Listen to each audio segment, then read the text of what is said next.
Disclaimer. I am a law student, and the legal information provided is not legal advice. For that, please hire an attorney.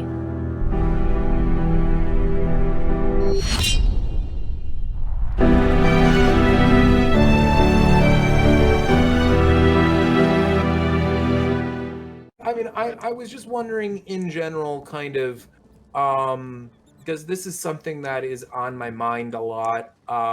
When it comes to people who are on the left, who are perhaps new to the left, and, you know, I don't want to name names here. I think that there are a lot of people who have changed over the course of time, Sure. who I genuinely think that those changes are real.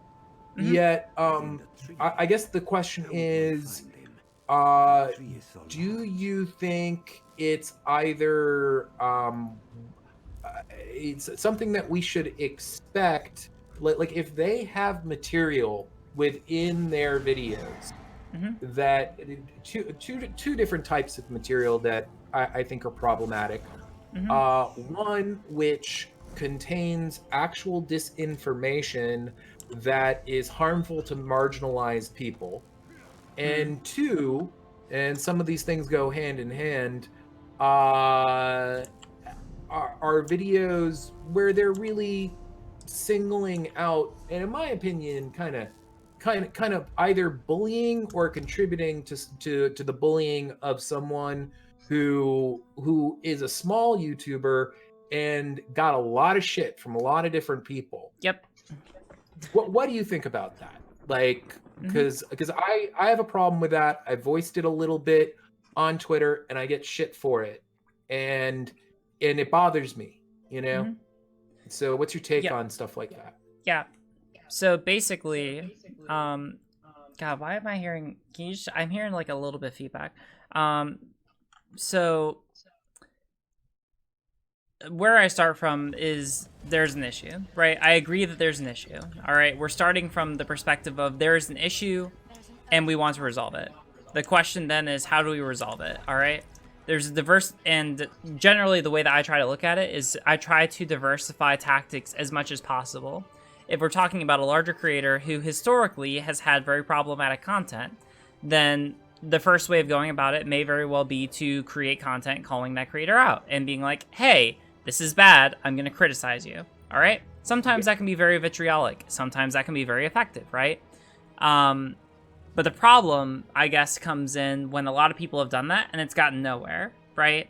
Because when a lot of people have done that and we've gotten nowhere, and instead it may have reinforced the person to keep doing the same things that they've done before, in fact, now with even more vitriol, well, then there's this sort of question of, okay, well, what else could we possibly try? And then from there, my take, right, if I'm hypothetically coming into this hypothetical situation that we've constructed where this person has already been largely criticized and that's gotten us nowhere, then I want to try having a much more personable approach, right? An approach where I can relate to the person, maybe rely on some factor that we share in common, and, you know, use that to be able to foster a relationship with them and then work that way. And especially if I'm able to successfully foster a relationship with them and just like talk to them like a person, you know? And does that mean that they are going to change overnight? No, but I think that as far as changing minds go, right, especially if what we are trying to do is to fundamentally like rehabilitate a person, right? At least from what I have seen, it's very hard to do that.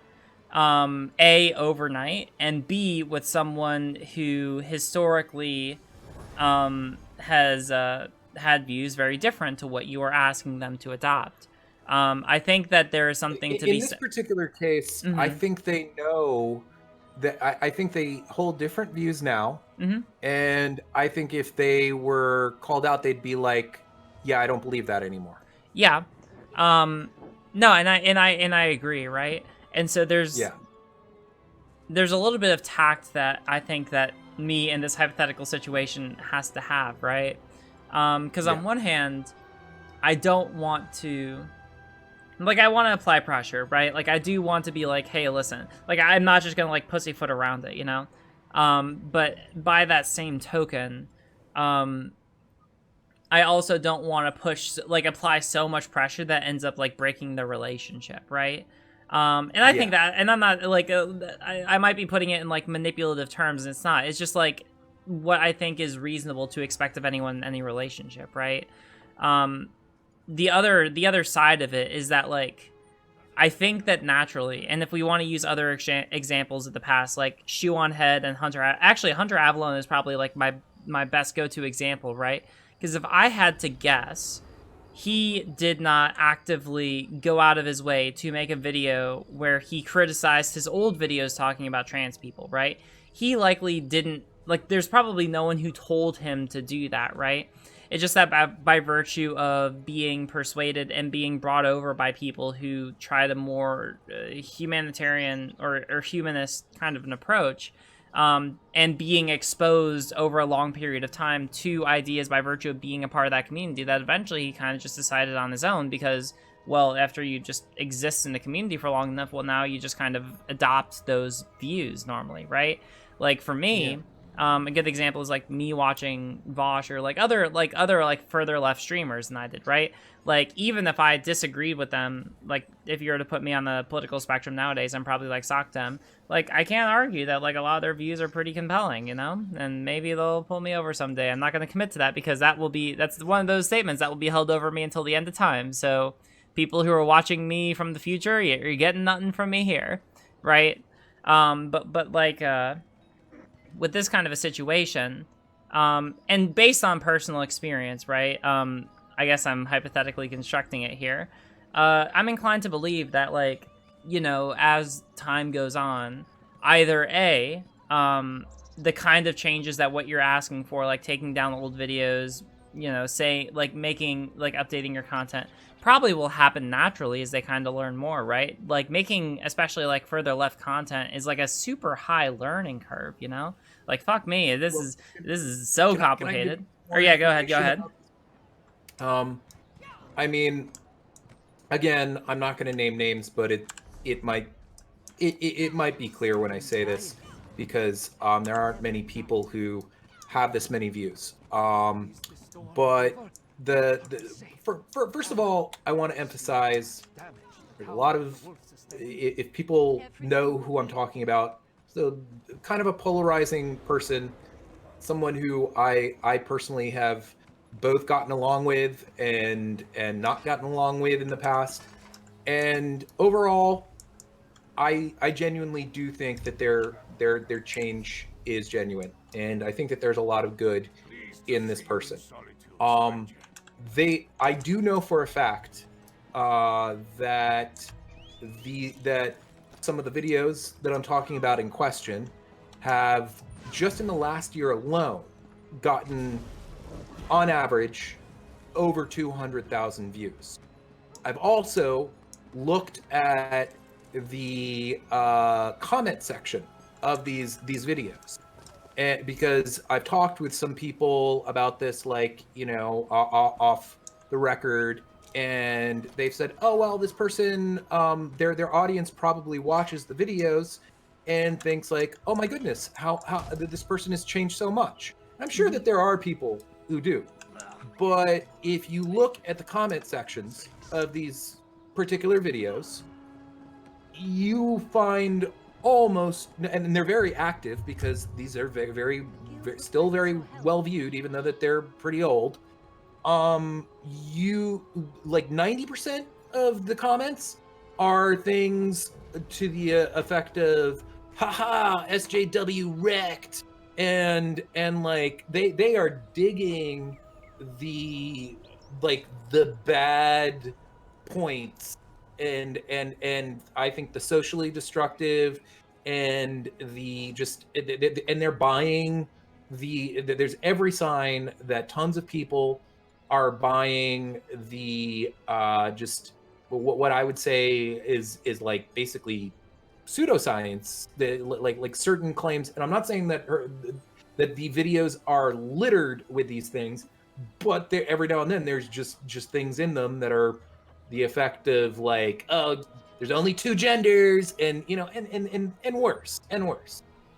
And people are loving that, the people who are watching it are loving that aspect of it. I'm sure there's some people who watch it who don't, but the just basing it off of the people who are commenting off of it, that's the people who feel compelled to comment are people who are completely in line with what they're putting forward. So does that I mean, I guess I don't have much more to say other than that.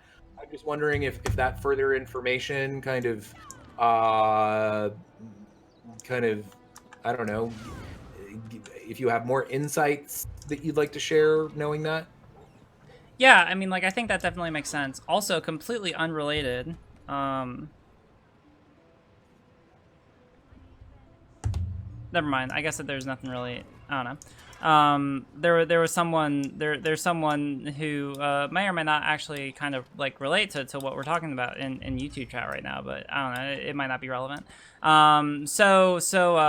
Yeah, what was I talking about? Yeah, I mean, like, I think that makes sense.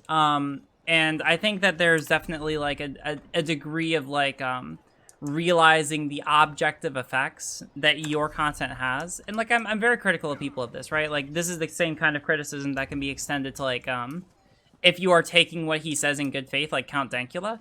And I know that like Vosh had a big debate with him about the similar kind of things, like the effects of your like your rhetoric, or not your rhetoric, right? Like how your content objectively affects people, regardless of your intent or like your personhood, right? Like how it affects other people. And I think it's pretty easy to say that, like, even if he's, you know, if the hypothetical person that we're constructing is like a saint, you know, if they produce content which has the effect of garnering such an audience as like what you are describing, then there's a valid criticism to be had there, right? I suppose that my question to you is then like, all right, so let's say that we are assuming this person to act in good faith. Let's say that is where we are fundamentally operating from the assumption of, right? And let's say that they put out content which objectively has negative harm on other people. How would you suggest that we go about sort of remedying the situation? Well, I'm toying with an idea. Okay. And I can share that. I do want to say real quickly, and maybe this is the person in the chat that you were talking about. Calvin wrote in the chat, "Did you see my text?" So that was actually I swear that was completely unrelated to what you're talking about. It actually had to do with, it actually was unrelated. Yeah. But anyway, go on.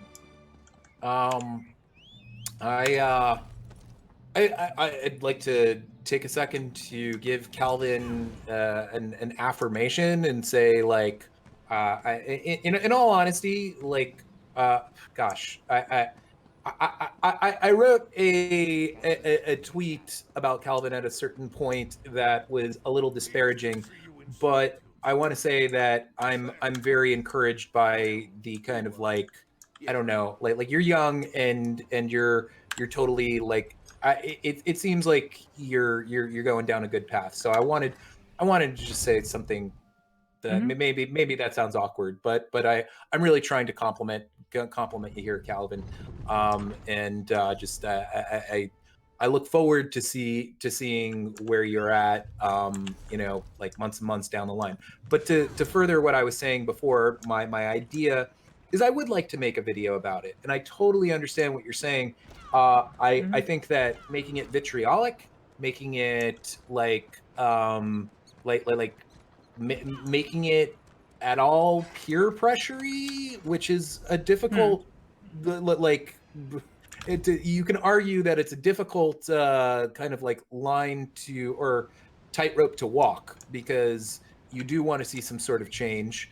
But I am, first of all, I know one thing.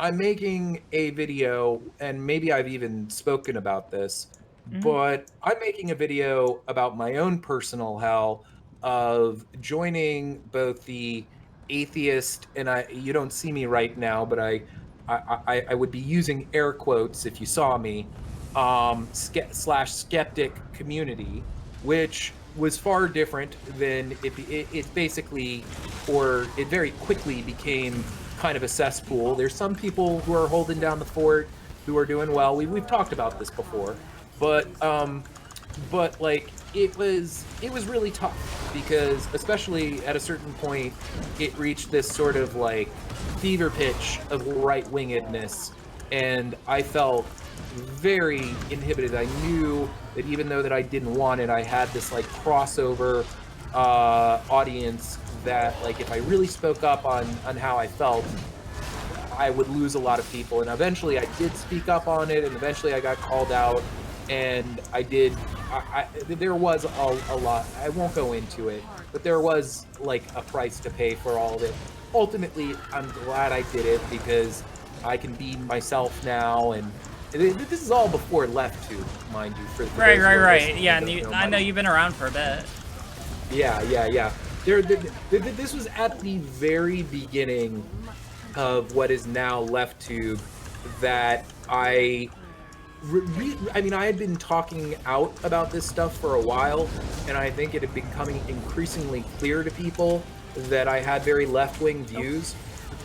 What? No, I was just saying, hey, Kalvin joined Discord chat. Hold on, let me read this. I think people take my opinions on trans community as my overall views. Lol, I've always been on the left when it comes to actual politics. Also, I haven't been listening. I was just telling Riley, check my text. It was about Buck Angel. Yeah, no, it was just about, because there's been some Buck Angel drama. Actually, hold on. Okay, Hey, cool. if we want to, I mean, like, hey, we're just kind of going with the flow. It's an unplanned stream. If you want, I mean, Kalvin, or let me ask you, Vadim, would you be fine if I invited Kalvin into the call? I would so be down to let Kalvin in the call. The only thing that I ask is that just since and you can add him while I'm talking about this if he's down to listen. But I would like to kind of like give a conclusion to what you want to talk about. Yeah. Exactly. All right, then yeah, go ahead, and so Kalvin, go ahead and join the waiting room if you want to join. It's totally cool. If not, don't worry about it. But yeah, it just kind of feels weird since you're like watching and we're pseudo talking about you.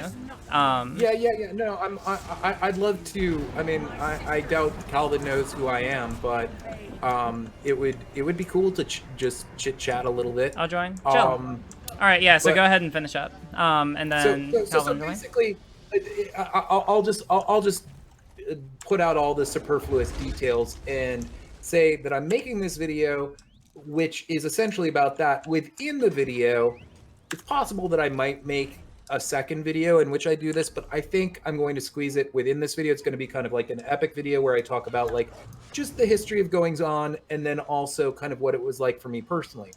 But, you know, even though that I think that in terms of compared to tons of YouTubers of the time, I think that my behavior was pretty stand up, and I never did anything that I would ever consider hateful. There's some things that I regret having done, and I kind of want to I want to put all my cards out on the table and say like, hey, I did these things. This was part of my whole thing.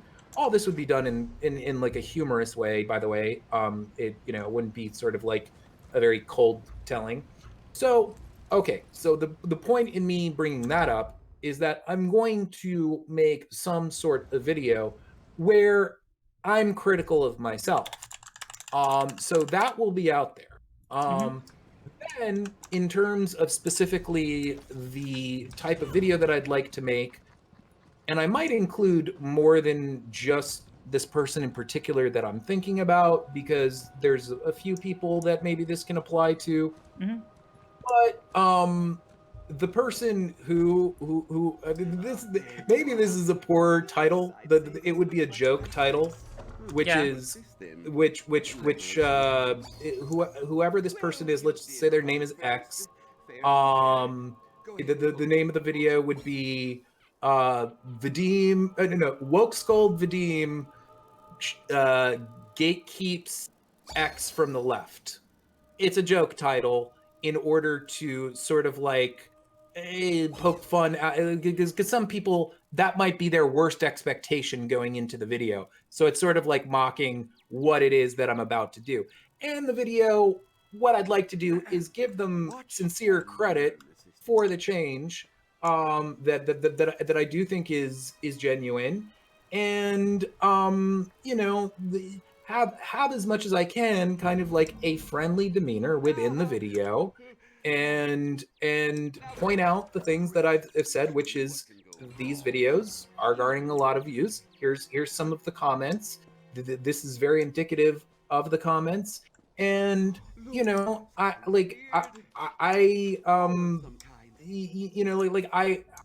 don't know how I'd wrap it up, but basically, I guess what I'm saying is that I'd like to make a video that is as friendly as possible, that is like saying like, hey, we should all be mindful of the potential.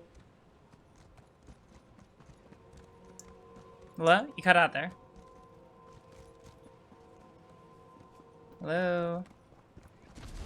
Did my internet cut out? Hey chat, can you hear me? Hey Calvin, can you hear me? Oh no! Oh fuck! Did I lose? Hold on, did I lose? Oh fuck! I think I lost connection for a second. All right, are we good? Are we fine? I hear you. Do you hear me? Okay, yeah. You're echoing. Yeah. Vadim, there's still echo on your end. So yeah, whatever. I will get my headphones and put those in. I apologize. Hi, Calvin. Yeah, what's up, dude? Hey. Nice to meet you. I looked at your channel and this video title. Arios sell a journey to the center of the turf. Oh yeah, no, that's fucking dude, great. Have you watched it? No, I'm gonna watch it tonight. Oh, please watch it. I haven't seen your channel before, but I'll watch it, yeah. As a matter of fact, before I ever talked with, I was about to say Ariel. No, I'm an idiot. Before Riley and I ever talked, actually, the way that I found her channel was I found a really great debate. Well, not so great for the person that she debated. It was a debate with Mars. Really Yeah, Calvin, you know What? the one with Mars? Wait, are you talking about trans? Yeah, that one. Yeah, didn't go so great for trans bra. Oh yeah, no, that was a 100% great time. But I'm sorry, I didn't want to interrupt you. Yeah, No, that's fine. I really want to get to the point where, like, you know, we can just chill and chat, and I'm not like dominating everything. But yeah, you know what? I'm at the end of that. You can tell me what you think. Oh, like me or Calvin? I mean, Calvin, I don't know how much you've been listening. Have you been following the conversation at all, or are you just kind of like getting in at this point? I like just started listening because I was editing my video about the turf buck. Oh fuck! All right, so basically, I mean, like to summarize, and Vadim, you can correct me if I'm wrong.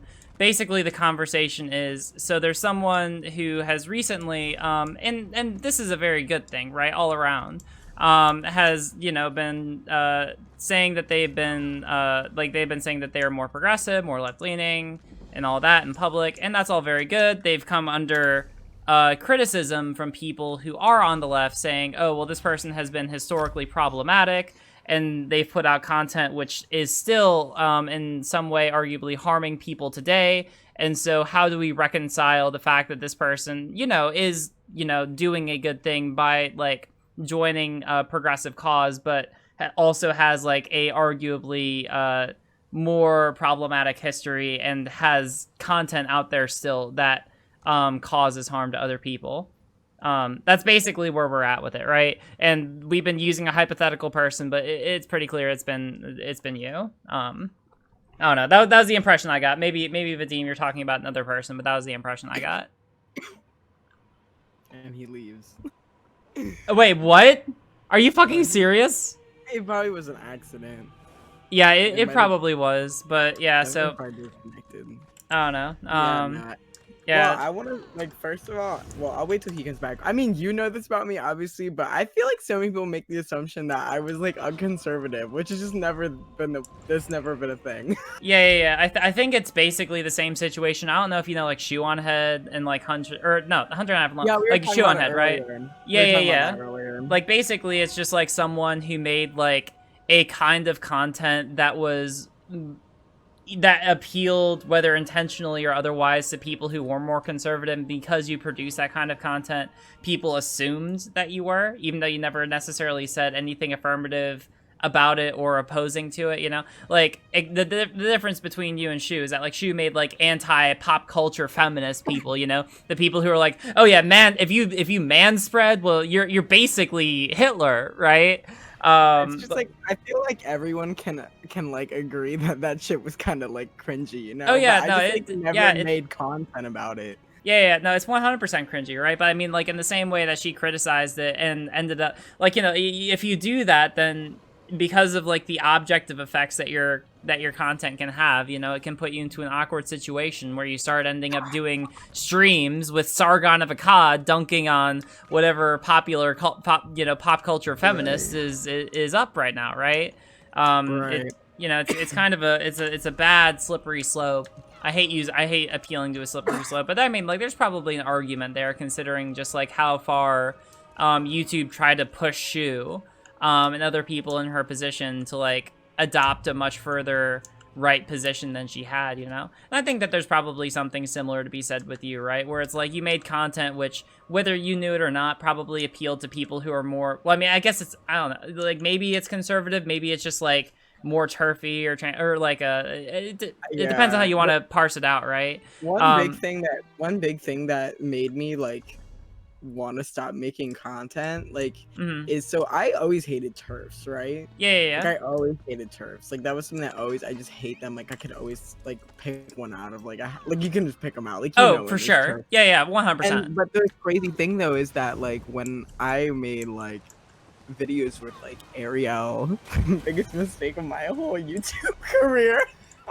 Yeah. Ariel, or even Blair, to an extent. Like, the people that would subscribe to me would be like TERFs, right? Fuck, and then in one of my videos, I would make, because, like, okay, a lot of people, you know, another big part of it is all that, like, a lot of my, like, transgender reaction videos, people would take it at such a surface level as, like, okay, you're harassing someone, you're bullying someone, like, and wouldn't actually listen to the content of the video. So when I made a good point, like, people didn't care about that, and that's what kind of started bothering me, because I felt like I've always been making these points. Like, I've always made the point. Like, I think in my videos, like, you could go back and watch my videos from, like, probably like a year, even 2 years ago, and I've always said, like, non-binary people are completely fine with me. Like, and my whole dysphoria thing, you know, like, I would say, like, there's tons of non-binary people that have dysphoria, and people just would never listen to that. And I think part of it is that I diluted my content with, like, things that weren't actually productive to say, or, like, had no depth to it, and then I would have these good points, but nobody listened to it or, like, cared about that. Well, yeah, why I realize now, you know, what's the point of, like, if that's not really that productive or, like, actually, like, meaning anything. It's because, to me, like, it's just not enjoyable to do anymore as I've gotten older. And then I started really watching, like, Vosh and, like, you, and, like, I'm just more into, like, that, like, real politics.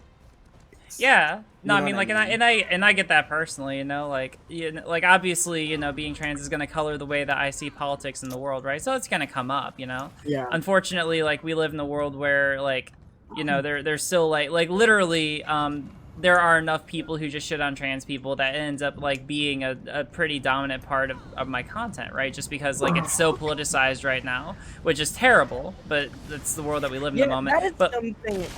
I don't understand why human rights are part of politics. Like, I don't know how you feel about this, but I feel like abortion, trans rights, like, race stuff, like, why is that involved with politics? Like, social issues, like, it's so that's why I hate all sides of politics. Like, it's like, no, trust me, made political, like, what?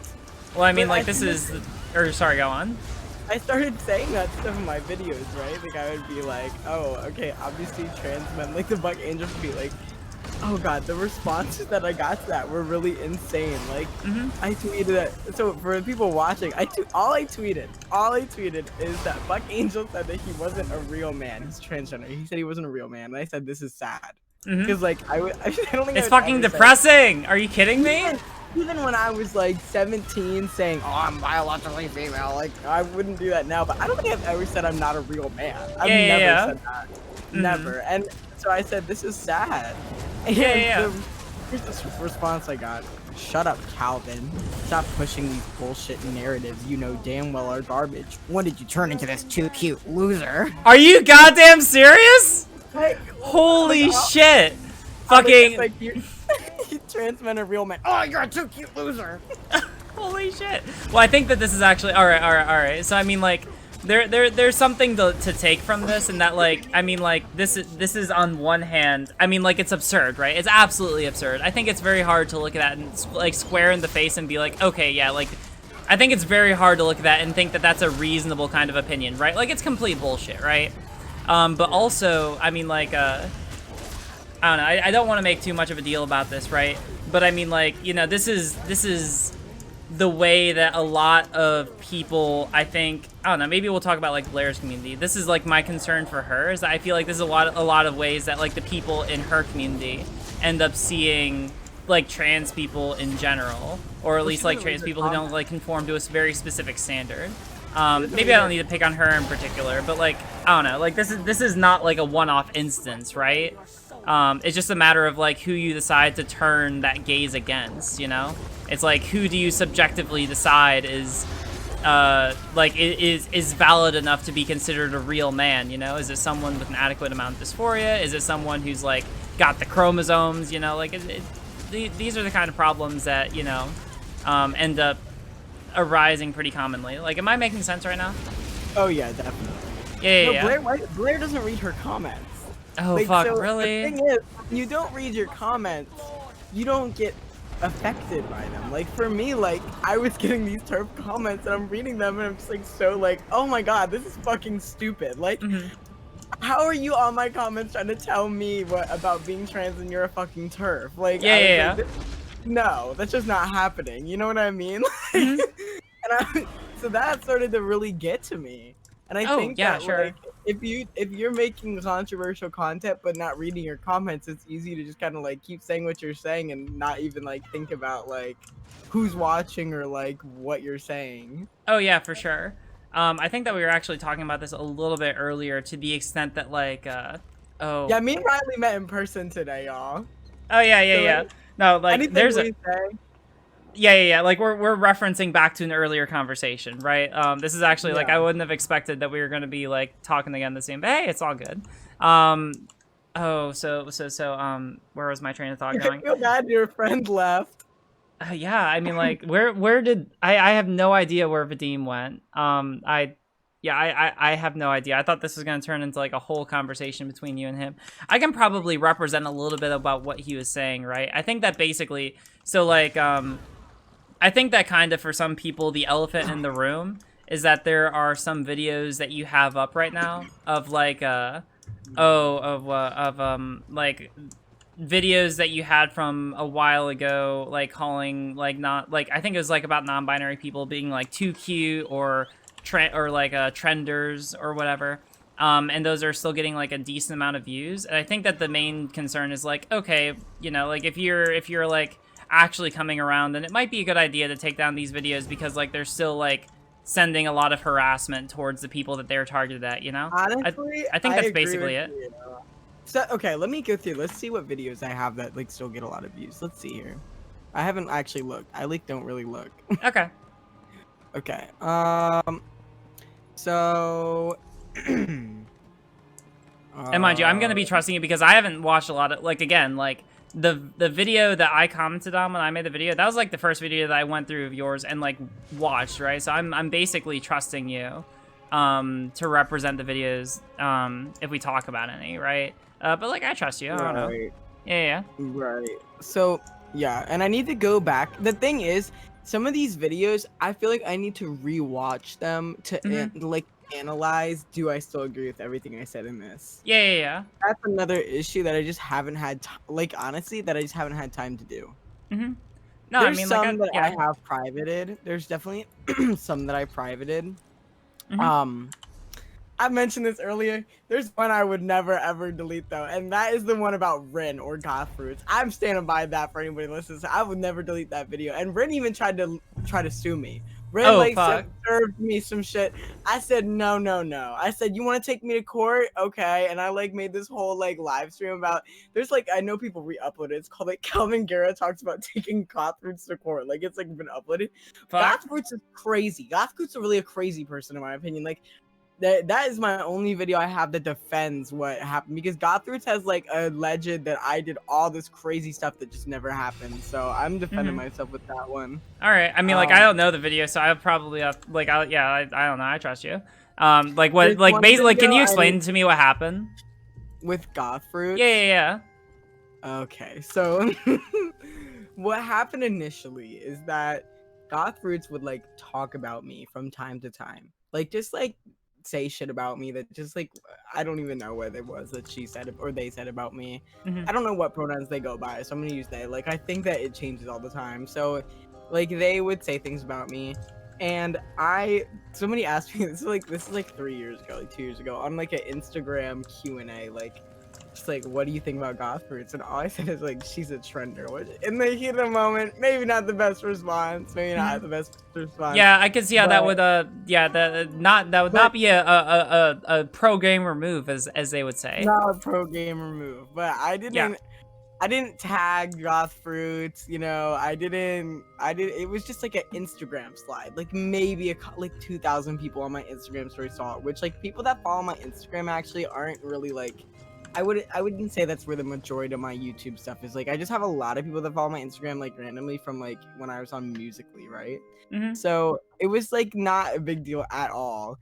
And Goth Fruits like sought it out somehow. I guess maybe someone sent it to them, and they just like went off, right? Like they just like started going insane, like posting like and at the time they had more followers than me, like, and they just started like posting all this insane stuff that was like these like memes of me. It was like Caucasian control and like saying making up stuff about me. They had like it was like 30 I swear it was like 30 Instagram slides and like videos of Goth Fruits like crying and like freaking out, and I just like DM'd them and I was like, listen, like I don't know why you're saying that I harassed you. And like it was like they were accusing me of like harassing them, which was just not the case.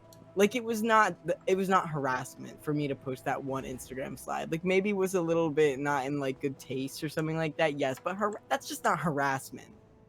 And so I said, you know, I'm sorry I misgendered, because the one thing is I did misgender them there, and I didn't know what their pronouns were either. So I took the slide down and I apologized for misgendering them, and I said, you know, but I am curious, like, you identify as a non-binary man. I just don't understand that. Like, I feel like that's contradictory. Like, if you're non-binary, you don't identify with either binary gender, so why are you referring to yourself with a binary term? And also, Rin presents completely as female, like, or as like what we would consider right. Like they would walk down the street and you would look at them and think woman. You wouldn't even look at them and think they. Like they look, and you know, I'm not here to, you know, say anything about that, but ever since that though, I have made a point to refer to them as they. Like I will always try to do that. But I was just curious. I was like, you know, what kind of dysphoria do you experience? Like, it wasn't even that intrusive of questions. Like, it was questions that if somebody asked me, I wouldn't have been offended by it. And I have very severe dysphoria, so I didn't see it as intrusive. But Ren, like, took my questions, which I can find the video for you, or like I'd send you some highlights or whatever. But sure. The question, I was being really respectful. Like, I made a point because I knew that Rin would post it too. So I made a point to be really respectful, and Rin was just so childish. Like, it was so childish, and the insults and calling me saying I was harassing, and like, there are some people that I have made videos about where I like went in, like Brennan, like, and some people, like, I know that I've gone in there, but with Goth Fruits, that just wasn't the case. Like, this video I made to defend myself, because Rin like said I was harassing them and that I like caused them to want to kill, told them to kill themselves, which just never happened. And there's proof that it never happened, which are the DMs. Because I shared all of the DMs. Rin like cut them. Oh fuck. I shared all of them. So Rin is like, and then I also mentioned like, cause Rin got outed as a rape apologist, right? By another all right, that's a lot. That's Rin was canceled. Like Rin is like canceled now because of being a rape apologist. There's like a whole Kiwi Farm thread about them. About how they're a rape apologist. I do not go on Kiwi Farm, so I don't know anything about that. I mentioned like I was like allegedly. I don't know if I mentioned in the video, but I have mentioned it before. I'm like allegedly. I always say allegedly because you know I'm not trying to like. Yeah, I understand. Take into court for like slander, or, like for damages or whatever. I'm like allegedly like this is what happened with Rin being a rape apologist, and I think Rin like hates that like how childish they were and how bad like screenshots make them look. So they'll consistently like try to bring it up to and be like Kalvin Garrah harassed me, Kalvin Garrah made me want to kill myself, Kalvin Garrah did this, but in reality like Rin was super childish. So people will always bring up the Gothfruits thing because they don't even go and watch my video. But Gothfruits needed to be shut down because that was ridiculous, the whole situation. Okay. I mean, like, I think it's... Or, sorry, go on. I didn't want to interrupt you. Just one Instagram slide of mine versus, like, 30 that were actually, like, harassing me. Like, sending her followers to, like, harass me and, like, tell me to kill myself and stuff. And I never did their followers? That. Yeah. I don't think there's ever been one time in the entire history of my channel where I sent my followers to go. And, like, I always will specifically say, like, don't go. And people do it, and then I get blamed for it. So that's another thing that why I'm kind of just like done with these reaction videos because, I mean, like I can't control them, and I know that like in good faith, like it's not my fault what other people do. But if I'm gonna be held responsible just by random people, and they're just gonna say it's my fault, I'm just not even gonna deal with that anymore. Yeah. Well, I mean, I understand that like obviously if you. Like, if people watch your videos and they go out and act on it, that's not, like, you going out and acting on it, right? Like, they are, you know, their own individual people acting on it, right? I think that what the larger conversation is, right, is just making sure that people don't take any autonomy. Again, I'm steel manning. I understand that we're talking about someone who's pretty clearly a bad faith actor, right? But, like, if we're taking the criticism in its most good faith way possible, right? I mean, this is what happened with, like, Christchurch shooting, right? Where it's like you have someone who basically was almost completely motivated by like super far right figures like Ben Shapiro, Steven Crowder, and all of them, wrote a manifesto about them. I believe this is Christchurch. It's either Christchurch or another shooting. And went out and, yeah, like murdered a bunch of fucking people as a consequence of watching their content. Now, are they gonna... Now, is what? Yeah, oh yeah, no, this is... Yeah, like fucking... This is like this. If you want to learn more, there's a whole field of study that goes into this idea called stochastic terrorism. I can probably link you. Like, actually, if people have like a couple of videos, like there are a lot of really good videos on it because it's something that has been a much bigger subject of discussion. But basically, it's the idea that like by virtue of a bunch of Ben Shapiro fans went and killed people. Oh yeah, or like they yeah like. Yeah, no, this is 100%. And I mean, like, they'll cover it up to the best extent that they're able to, right? But, like, that's a consequence of, or I mean, arguably a consequence. Like, you'll have, on one hand, you'll have people like Ben Shapiro and the other conservative people that they follow who will try to deny that they had anything to do with it, right? Because they don't want blood in their hands. But on the other hand, they'll also, like, there's a pretty arguable case, and this goes into the whole idea of stochastic terrorism, right? Where it's very arguable that like the thing that motivated the person to commit the actions that they did in the first place was the content that they consumed by these larger creators, right? And so I think that there's just like a larger recognition. Again, like it's not an argument that like Ben Shapiro himself went out and murdered some people, but just that he, you know, probably ended up nudging people in that direction, right? And again, I'm not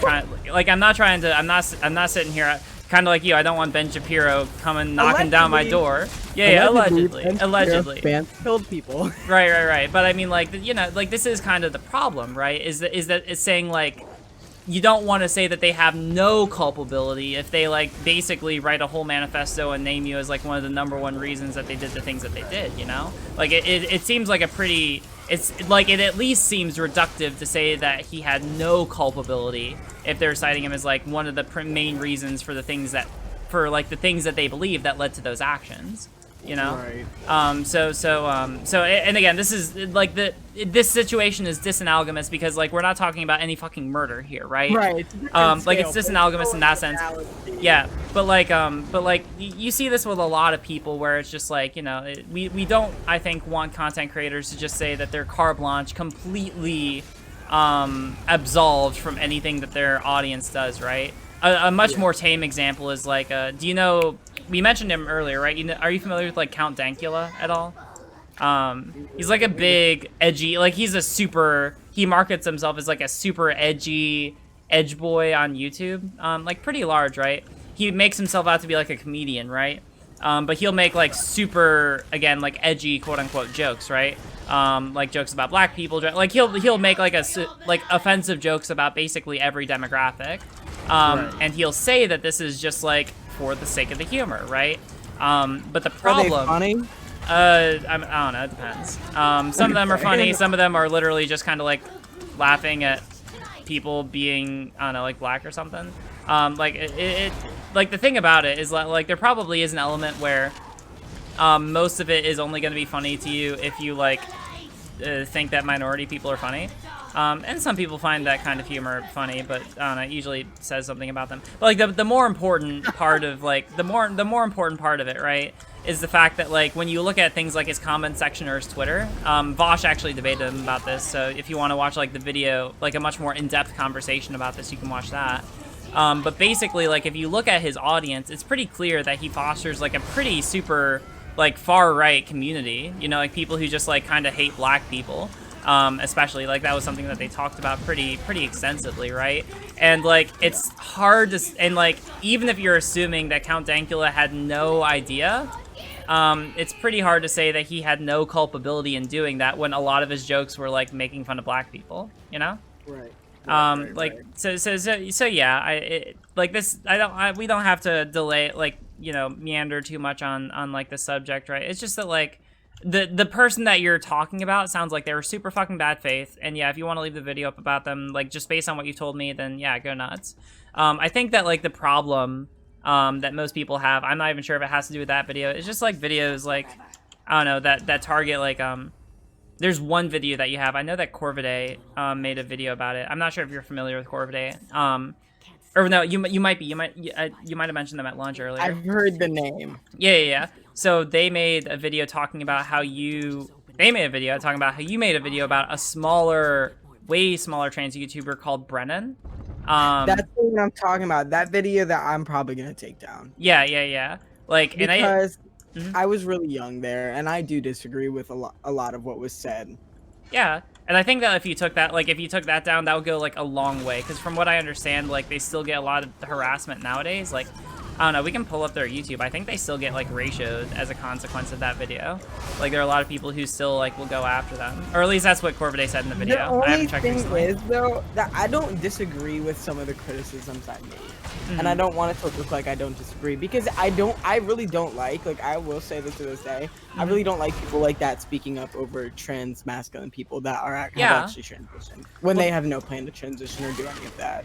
Well, yeah, and I totally get that. I think that sorry, go on. Yeah, go ahead. Like I really do listen to all sides of it. Obviously here I am on leftist everything. I watch all of it, but I still can't justify that. I can't justify it. I still think it's I can get behind there being different types of trans people. I can get behind, gendering people right, using people's names, things of that nature.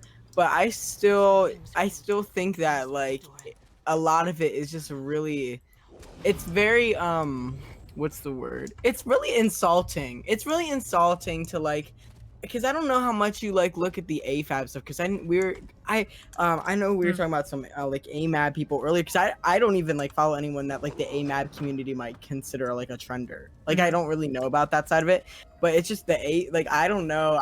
I wish that I could like not get over it, but Brennan did say some just crazy shit. Like it was a video about dysphoria, talking about what dysphoria is like. Sure. And they just completely misconstrued what dysphoria is. Like, it was very clearly not dysphoria. Yeah. So I think that all right, so basically, like, on principle, I agree with you, right? Like, I don't think that any trans person should try to speak over anyone else in the community, right? Like, I completely hear that. And if someone says something wrong, then yeah, I think that there's room to be able to criticize it. I think that this goes more to, like, the rhetoric and, like, how we criticize people, rather than, like, whether or not that they should be criticized at all, you know? Right. There's also, like, if we're just being practical about it, fuck, this is a hard I'm sorry, I'm also playing a game right now, I have to focus. But like, when we're talking about like the difference between you and Brennan, like if someone wants to do a quick Google search, like how big is Brennan's channel, right? Like I am willing. The video that I reacted to had, I don't remember how many views it had at the time, but it had like it was the video that had Brennan didn't have that many subscribers, but the video had a lot of views. Okay, so I mean, like, I think that all right, so maybe it had a lot of views, right?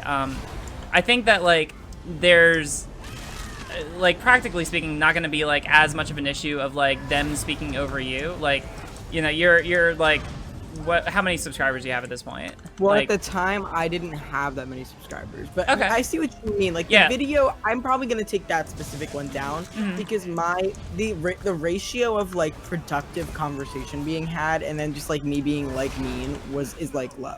It was like not a good ratio. But some of my videos though, like for example, my video about Luxander, I don't disagree with what I said in that video. Like, I think that I made very valid criticisms in that video, and because I can sometimes come across as abrasive, people take that as harassment. But in my opinion, like, I don't really think I harassed Luxander in any way in that video. Like, I don't think there were any like rude, just like random insults. You know what I mean? Yeah, and I totally get that. I think this goes back a little bit too, because like I think that you're probably right. Again, I haven't seen the video, so I'm 100% just trusting it. I think you're probably right in that, like, you didn't do anything. It's also which you can subjective. Yeah. It is. But I think that you're right in saying that you probably didn't do anything that was like harassment, right? I think that this goes back to like what we were talking about earlier, like the effects that content creators can have on their audiences. Because I don't think that it was like a problem of like you going out and harassing people. If I just know about like the criticisms that you have faced before, it probably more had to do with like your audience, you know? Because I mean, I've talked to Luxander. I think I've spoken to Luxander a little bit about this, right? And they say that like they still face harassment to this day from people who watch the video that you put out about them, since you are a lot larger than they are, right? But I feel like no matter how big your channel is, why aren't you like, if you make a video that like that someone sees, like, I feel like it's your right to go to react to it or give your opinion on it, because Luxander's video was spreading some really bad information. Hello? Sorry. Hey, man. Hey, Vadim, you're actually back. Yeah.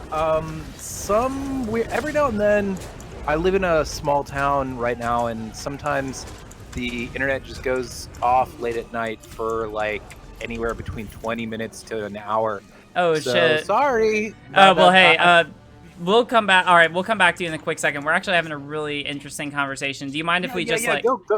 Yeah, okay. go for it. Input to this. You could input to this. Okay. Too. Like, we're just talking about like, kind of like, I would just say we're kind of talking about like, at what point is it like a creator's responsibility for what their fans do? Because I think that we were kind of discussing, like, I have some videos where like I don't necessarily disagree with what I said, but then my audience went and like blew it out of proportion or like harassed somebody or like was way meaner than I was in the original video. And like, at what point should the original video just be taken down because it's inciting this harassment or this, you know, wave of hatred that wasn't the initial it wasn't the initial goal. Right. Well, one thing comes to mind. I mean, first of all, ultimately, to really judge, I'd have to kind of see the video in question, know the you know, but let's say you have a few videos like this up. You don't want to take them all down. Would you be open to, and I don't know, maybe Riley can chime in on whether or not she thinks this is a good faith gesture, but maybe you could take one video down and make a new video and say, hey, look, you know, I've received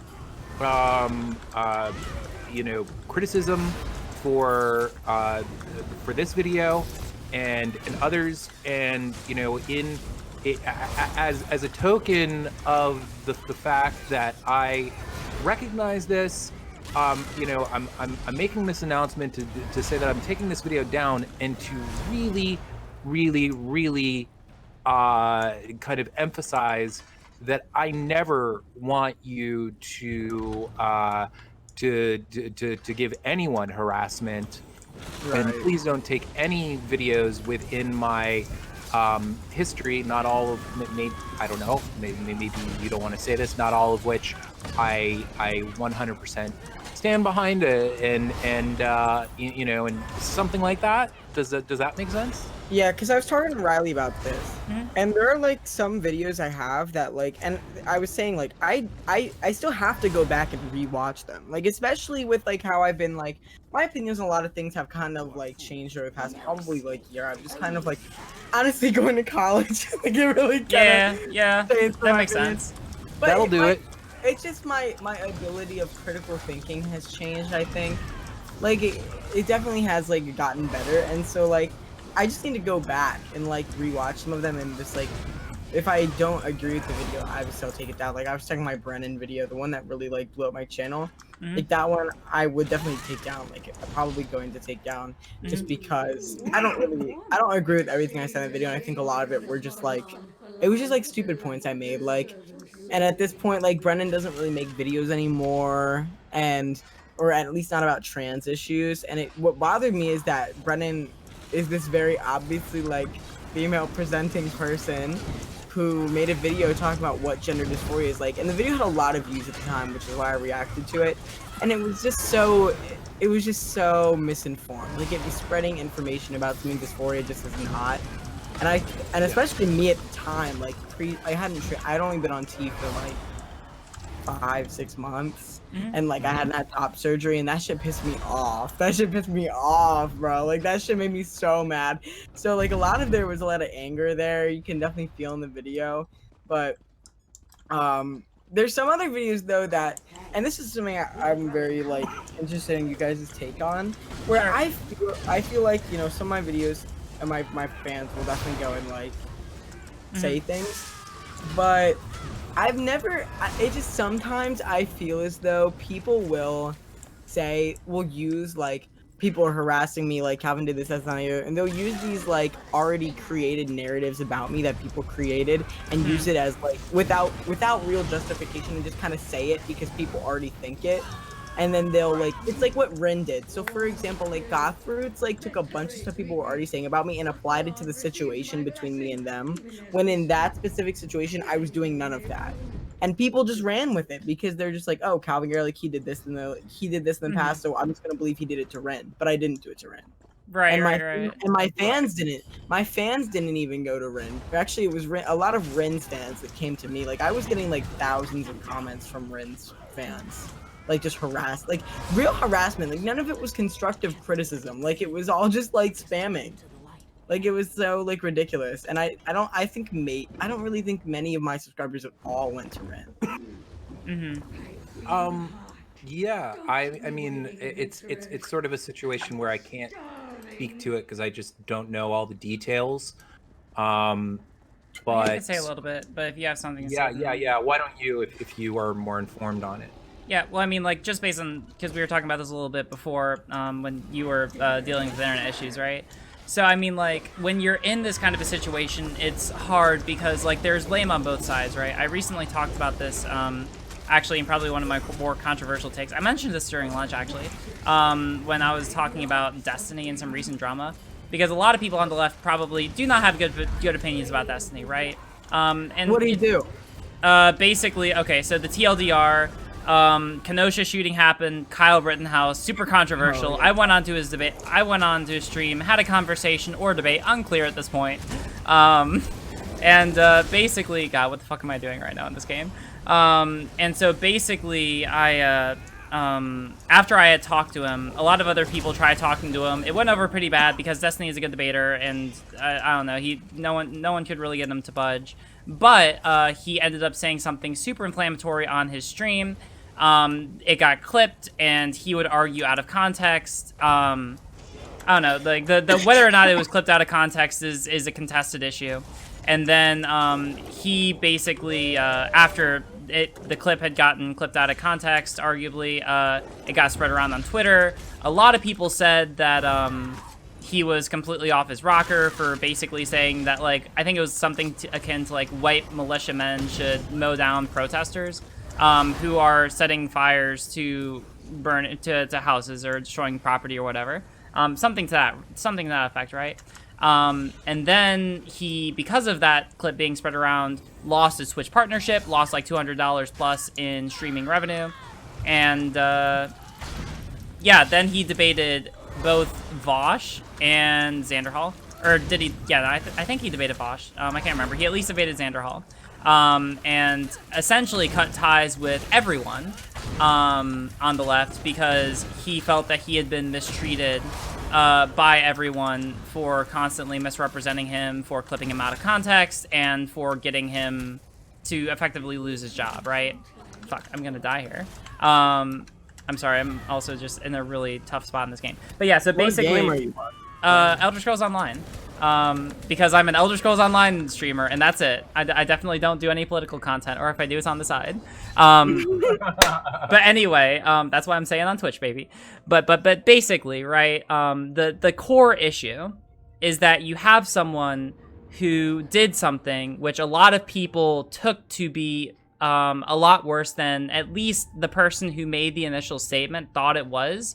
And so you have both the person who made the initial statement, who's mad at everyone, and who, you know, is in a position of disproportionate power compared to, like, most people other than, like, big streamers. Then you have everyone else who's spreading this negative narrative about him. And so there's arguably blood everywhere, right? Like, everyone's hands are covered in blood. There's no innocent person in this situation, right? Destiny is arguably guilty for using irresponsible rhetoric, and other people in the audience who spread around the clip on Twitter more than likely did so just adhering to a larger narrative of, oh, it's Destiny, you know, saying completely fucking off his edge, off his rocker shit. You know, he's likely in the wrong here, right? And a lot of people just kind of more than likely ran with it. And what you have at the end of the day is this really oh fuck, we're all dead.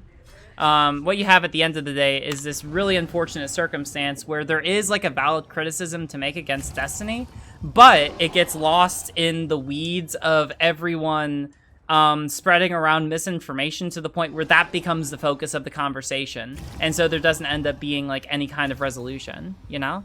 And you have a bunch of people who are just kind of mad at each other. And I feel like there's probably something to be said, at least based on what you've said here, right? Where I think that they're, like, I would be lying if I didn't, like, and I think that we can agree with this, right? Like, especially with older content of yours, there's valid criticisms to make of it, right?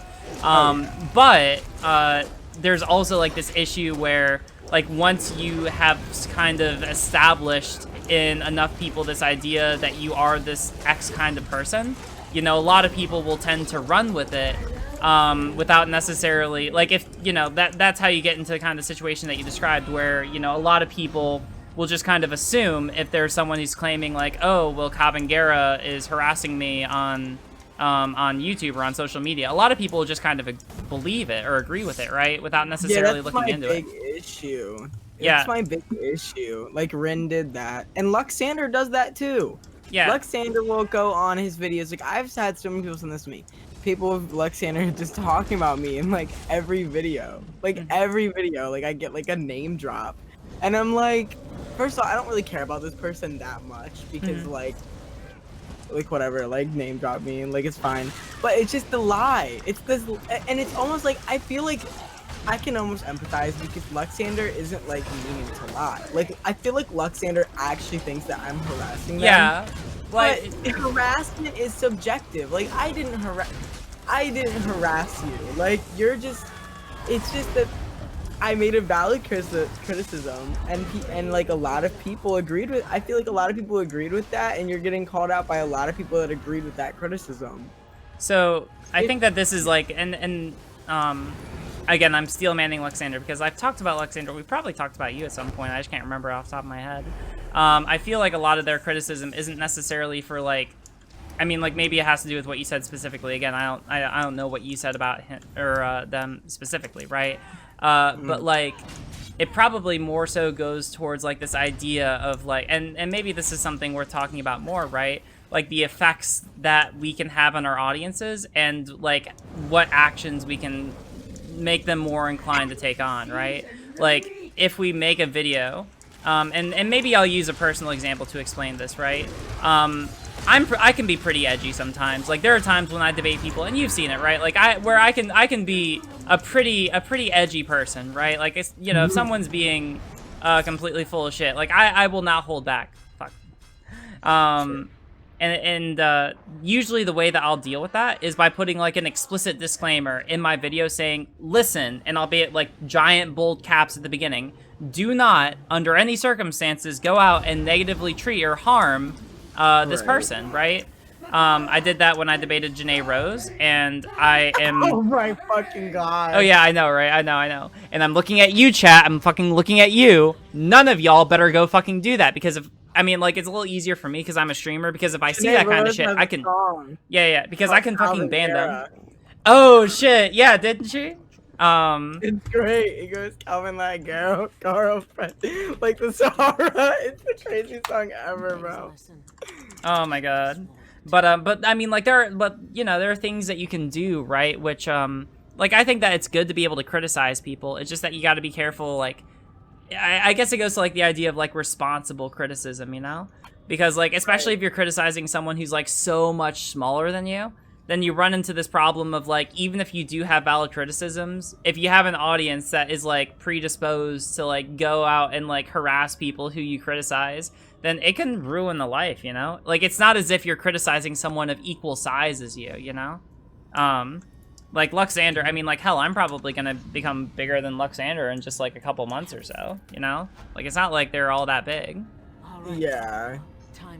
So I guess it really depends. Like, just, you know, that there are certain circumstances where, say, someone is really not in the public dialogue, and then someone will make a video about said person, and all of a sudden they'll get lots of shit from and it's pretty easy in those circumstances to make the connection that it's probably the audience of the person who made the video that is responsible for this. You know, I can think of a few examples that I could mention that I know of. I don't know if it's worth going into that, but you know, I mean, that's one case where, you know, even if you had different intentions, I can honestly see the argument of you're tangentially responsible. I'm not. I just don't know the exact thing. Question, but so when I say you, I'm saying one who makes videos where I can see like there being blame assigned and it being kind of understandable to do so. Right. Would you agree, Riley, or I mean both of you? I was also I'm sorry, I just got rated by 104 people, which was pretty chill. Thank you, Book Smarts. But also, all right, so basically, like, I'm sorry, can you summarize and repeat the question? I just the summary is that there are some times where smaller creators who are not very much in the conversation will have a video made about them, and there will be a very quick uptick in the negative responses that they're getting. Everything from, you know, just foul things being said in their videos to maybe worse harassment that is more personal.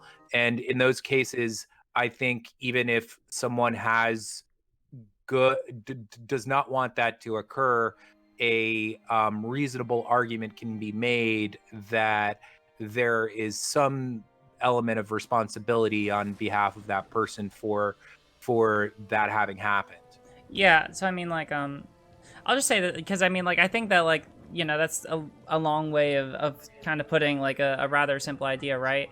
Like, Yeah. you know, I think that there's a, like, Calvin, if the concern is like trying to remedy, you know, misinformation that's going around, I mean, like, there's probably ways that you could have like criticized the person. Like, there are ways to criticize people that won't lead people back to the original person.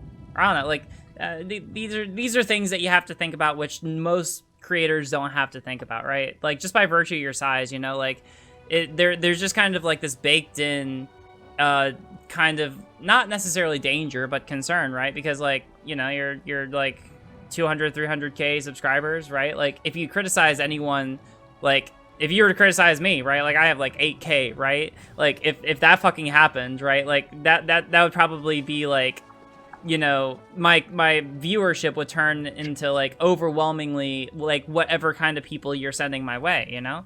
And from what I know of Brennan, they were even smaller than me. Maybe I'm wrong on that. Hold on, let me just. I don't know. I just know the video had a lot of views, and I guess I never looked at the subscribers. Like, I never. It's not. I will say this. I never like target. People will accuse me of this, and this is me being really honest. I never targeted someone based on the fact that they had less subscribers than me. Like, I never went. I never looked. Oh yeah, no, I'm not saying that you did. I'm not saying that you did. Right? It's just like an additional consideration, you know.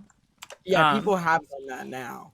People will say that Calvin purposely seeks out people that have less. Well, I didn't purposely do that. Oh, like, at the time, yeah, the no, video I don't think had like the video had like a good amount of views. I mean, at the time, my videos weren't getting that many views, like 15, 20k per video, and Brennan's video had like 50k.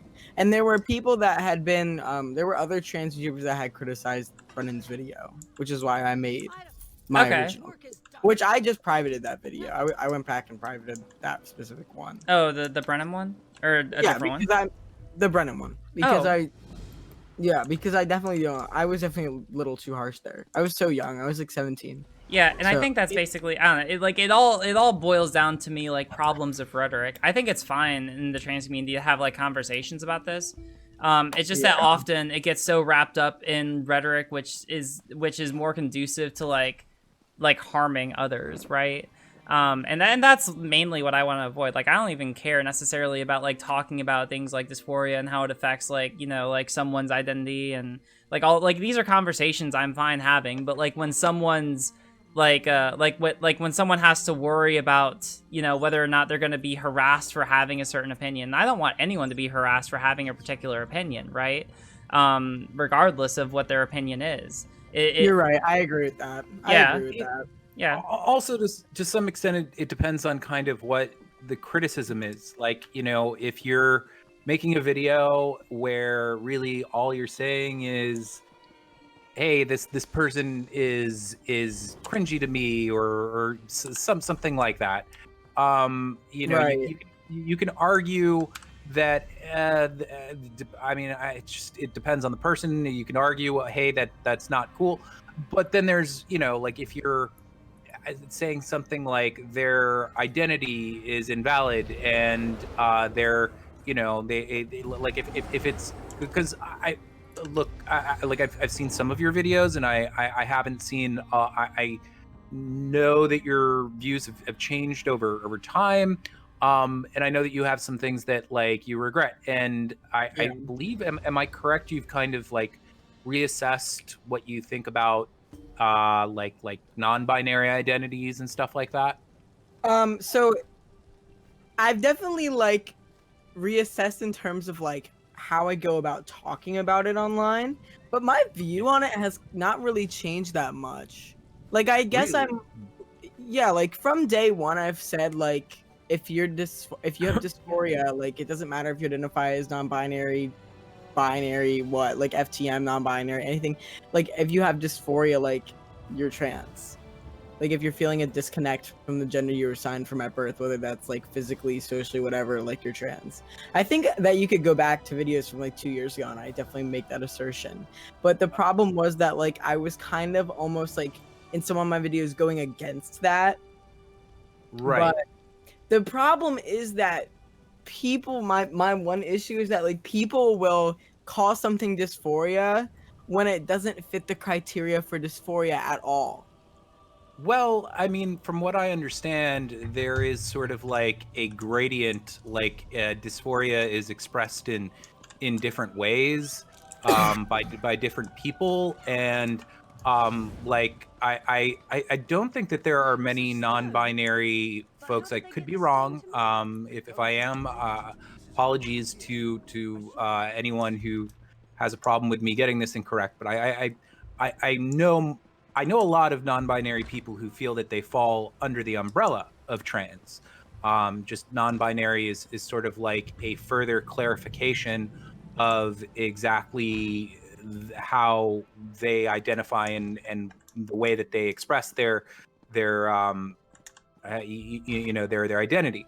And if you've made videos in which you have for instance just said like, yeah, non-binary it's not a thing, I haven't that done that. okay, well, I'm not saying you have. I'm Yeah, just yeah, saying yeah, like, yeah. yeah, but I mean, certainly I know a lot of YouTubers who have, and like that's a different thing than just saying like I don't like this person, or you know, just something that doesn't cut at their actual identity. And when you're cutting at their actual identity, the likelihood that they're going to get that when they get stuff from people who are influenced by your videos, and I just mean one who makes a video like that, like the chance is greater that they're going to get all these people saying like,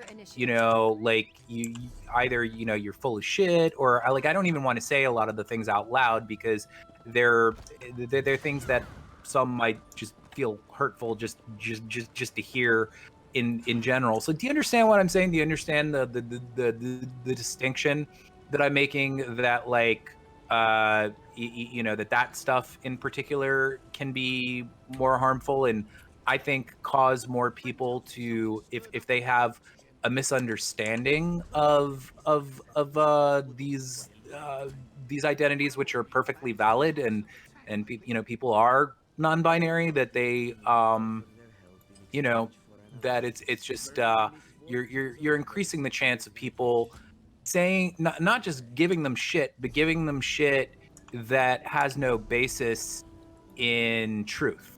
And What do you mean that's by no basis in truth, though? what's that? What do you mean by no basis in truth? Well, I mean, again, that there are some people who just truly feel that like non-binary is not a thing, and therefore, when they identify as such, that they're either not being truthful, or maybe they don't really understand their what their identity is. And Oh, but what? I think that though. Oh, you do? I think there's a lot of people that will call themselves transgender or non-binary, but they don't really fit under the umbrella, and they're just like, for example, like someone that says like, I identify as non-binary because, let's say it's someone born male, right?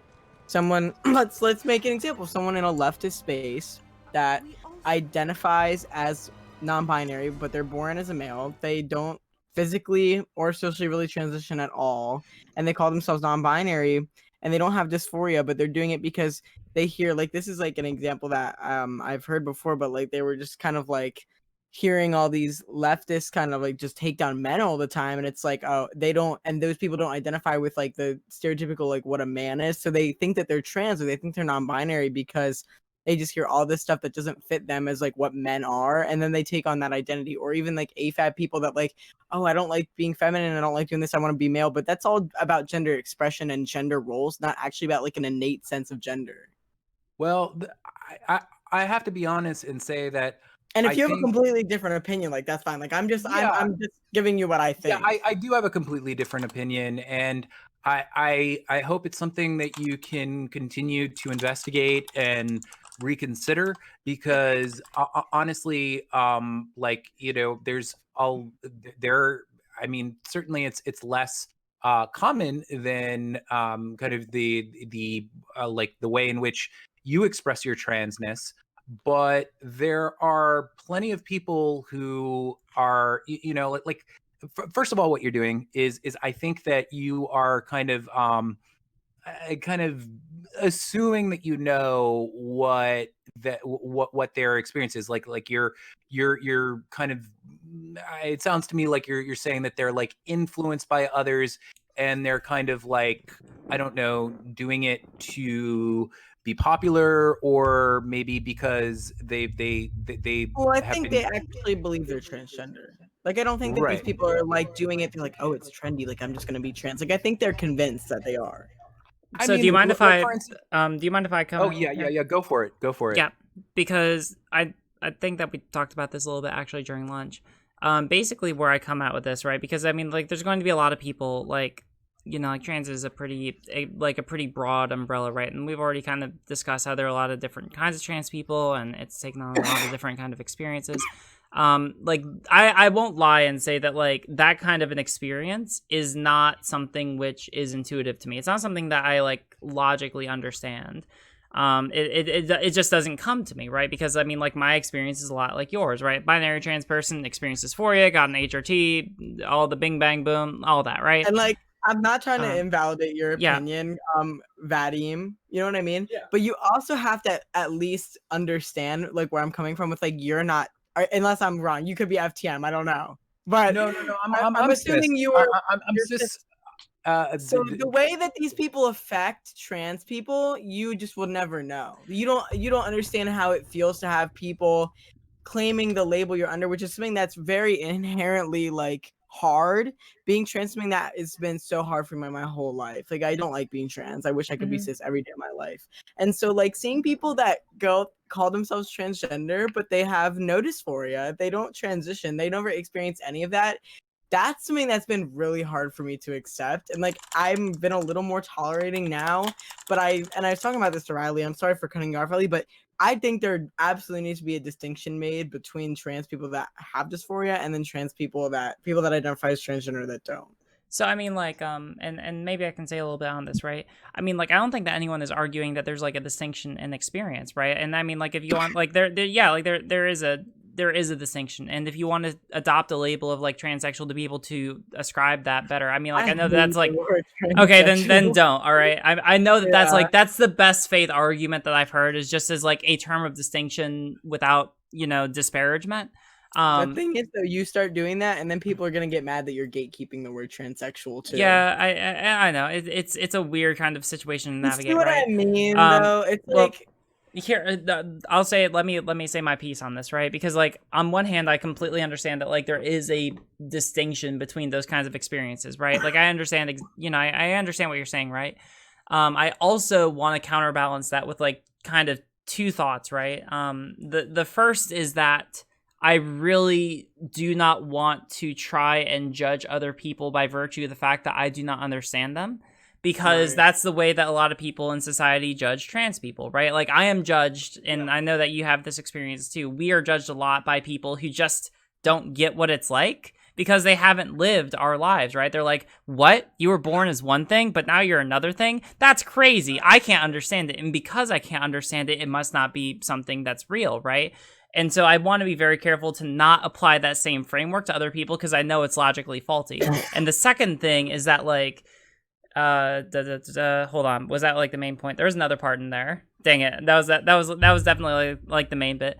I mean, sorry, yeah, like, I'll just admit, I don't think this will come across as so, but you know, if this is at all, you know, just I just hope that this doesn't sound dismissive. It shouldn't be. It just shouldn't. There, you know, when I was a teen, like we're a different generation, you and I, Calvin.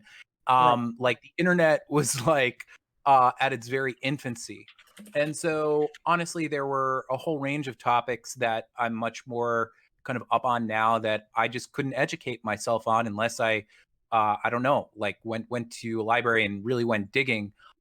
So I'll admit, when I was in my teens, I I had friends who were trans by the time I was like in my late teens and whatnot. But I did not understand it, and I did not understand kind of like the scientific mechanisms through which it worked. And I really cared about these people, but I had this awful misconception that I guess that that like they probably would be different if they addressed some issue. I feel horrible saying that I was that ignorant, but there just wasn't information out there at the time to kind of properly educate people on these things, you know. So so my point is just like I was 100% wrong in thinking that. And you can like you could be just as wrong about certain things as I was, because you're still like learning. You're just are you just entering school right now? Is that where you're at? I'm still in undergrad. Okay, cool. And then also another thing is like, and this is something that like I want to give you some credit here. Like honestly, people tend in like it's very difficult, I think, for young people who establish a persona online and people get to know them. It I think it's very difficult to kind of like change for so many reasons. Because maybe the bubble you're in. Also, sometimes I'm not saying these things apply to you, but I'm just saying in general they can apply to people. If I ever defend myself against me, you say it's not because of you or Riley. It's just because I know. Trust me, I just have people say things about me that aren't true all the time. So I always just have to like clarify things because I know someone could be watching this that is just screenshotting everything I say. Yeah.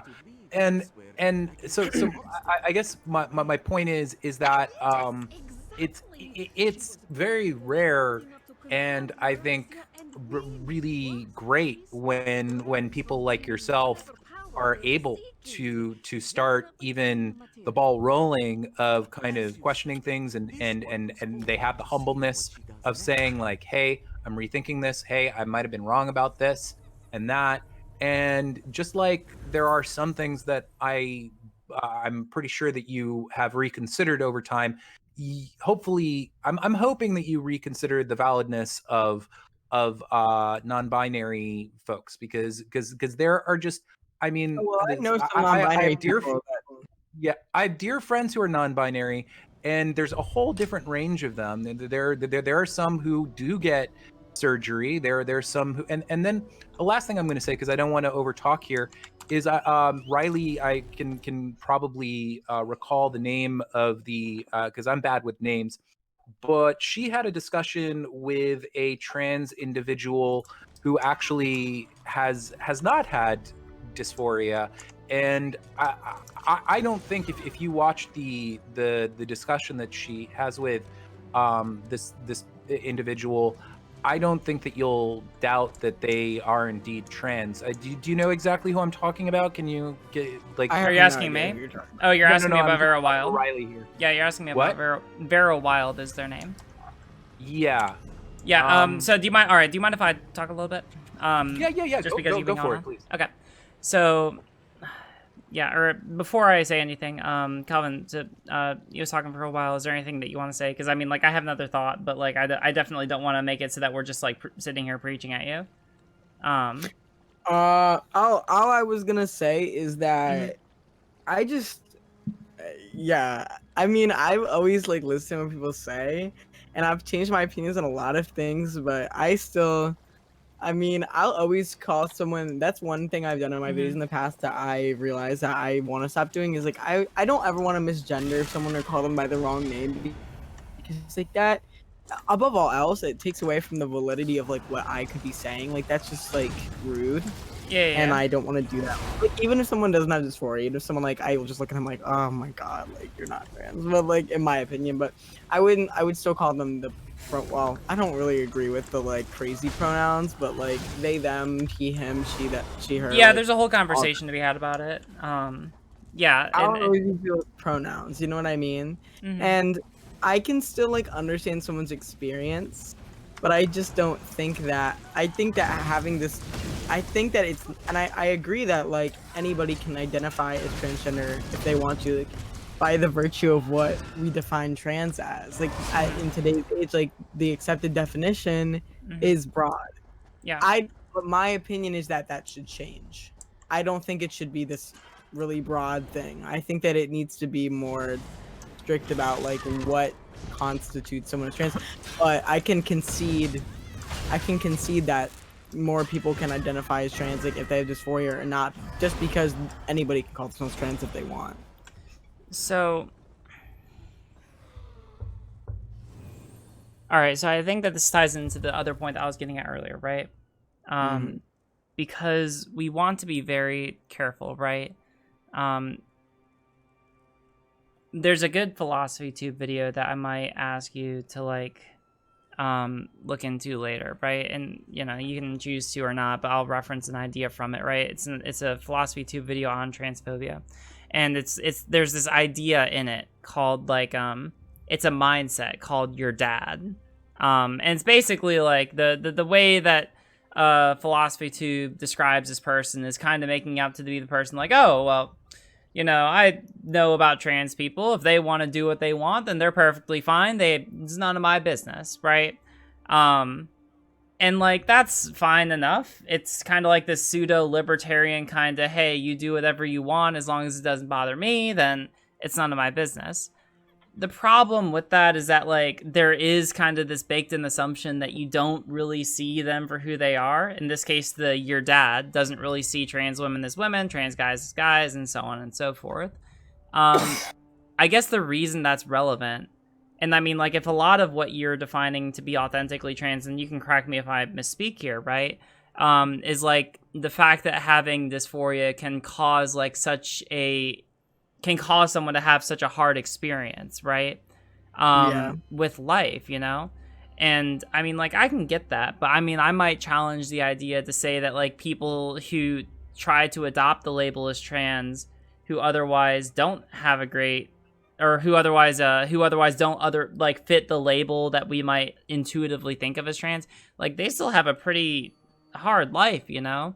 Like I can't like there are a couple people on YouTube, we won't name people because I don't want to bring them personally into it, who probably are pretty similar to what you would describe, right? Like they're people who are like assigned male at birth, who otherwise present completely as like if they were walking down the street, you would see them and perceive like guy, right? Like that's the first thing that would come to your mind.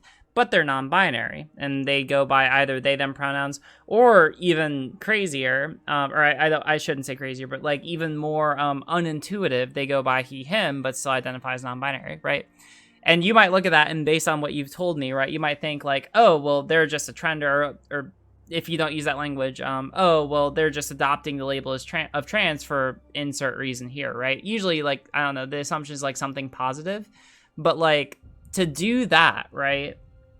To go through life where you don't really do what society expects of you and to still try and otherwise hold on to that label, like they take a lot of shit for that, you know? I don't think it's like for positive though. Like this is my thing, and this is like recently why I've been like more lenient about it, is because like I don't think people are doing it on purpose. They're not like saying, "Oh, I can get positive attention for being trans. Like I can get in with the LGBT." I think people actually think they're trans. You know what I mean? Like it's like. And this is what I said. I made this point in my video about the TERF book, though. And I was like, this is why I'd rather focus my attention on, like, TERFs and stuff. It's because those people directly want to harm the trans community. Oh, yeah, for sure. On purpose. The thing is, Kalvin, real quickly, and again, I don't mean this to, like, I don't want to, you know, put you on your guard or anything. Like we're cool. But, like, you have to realize some of these things that you're saying are indeed like turf things that turfs will say. What Reddit? Like what? I Reddit? mean, a lot of turfs think that non-binary identities are completely in the imaginations of people, That's the thing. and I don't think that. and I know non-binary people that have dysphoria that have transitioned, some that have only socially transitioned, some that have medically transitioned, and I have no problem with non-binary people that have dysphoria, no matter what level it is of dysphoria. it's just look. I understand you're. I think anyone who has any level of transness faces hardships, and certainly, I mean, I can't even it's a little weird to talk about because it's just not a lived experience I have yet.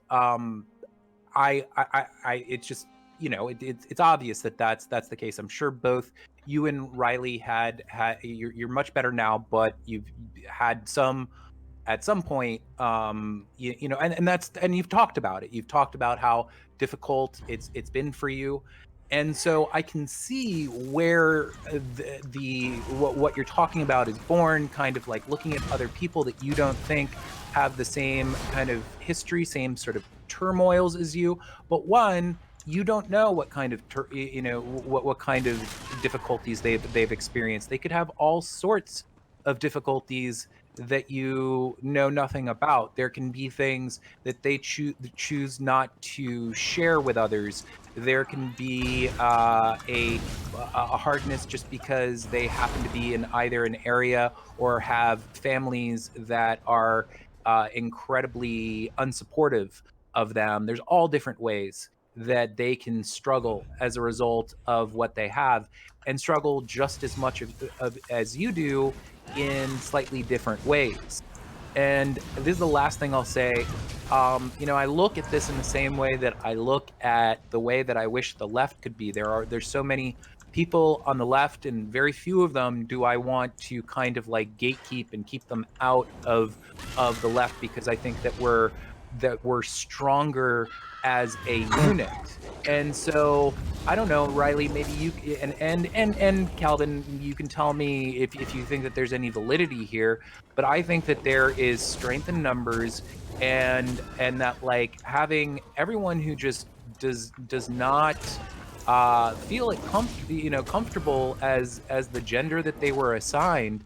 I see the good in kind of there being some level of inclusivity with those individuals, and that hopefully everyone who fits into these labels will accept them as part of the group, because I think there's strength in numbers, and that you guys can just change more hearts and minds if you're if you all are at least accepting of each other's identities and not kind of second guessing them. Right. I honestly, I'm not saying any of this to to be harsh. I'm like, well, the problem is that I get having there's some things that yes, that makes sense. Like overall trans rights. Yeah. I mean, having more people fight for trans rights is a good thing.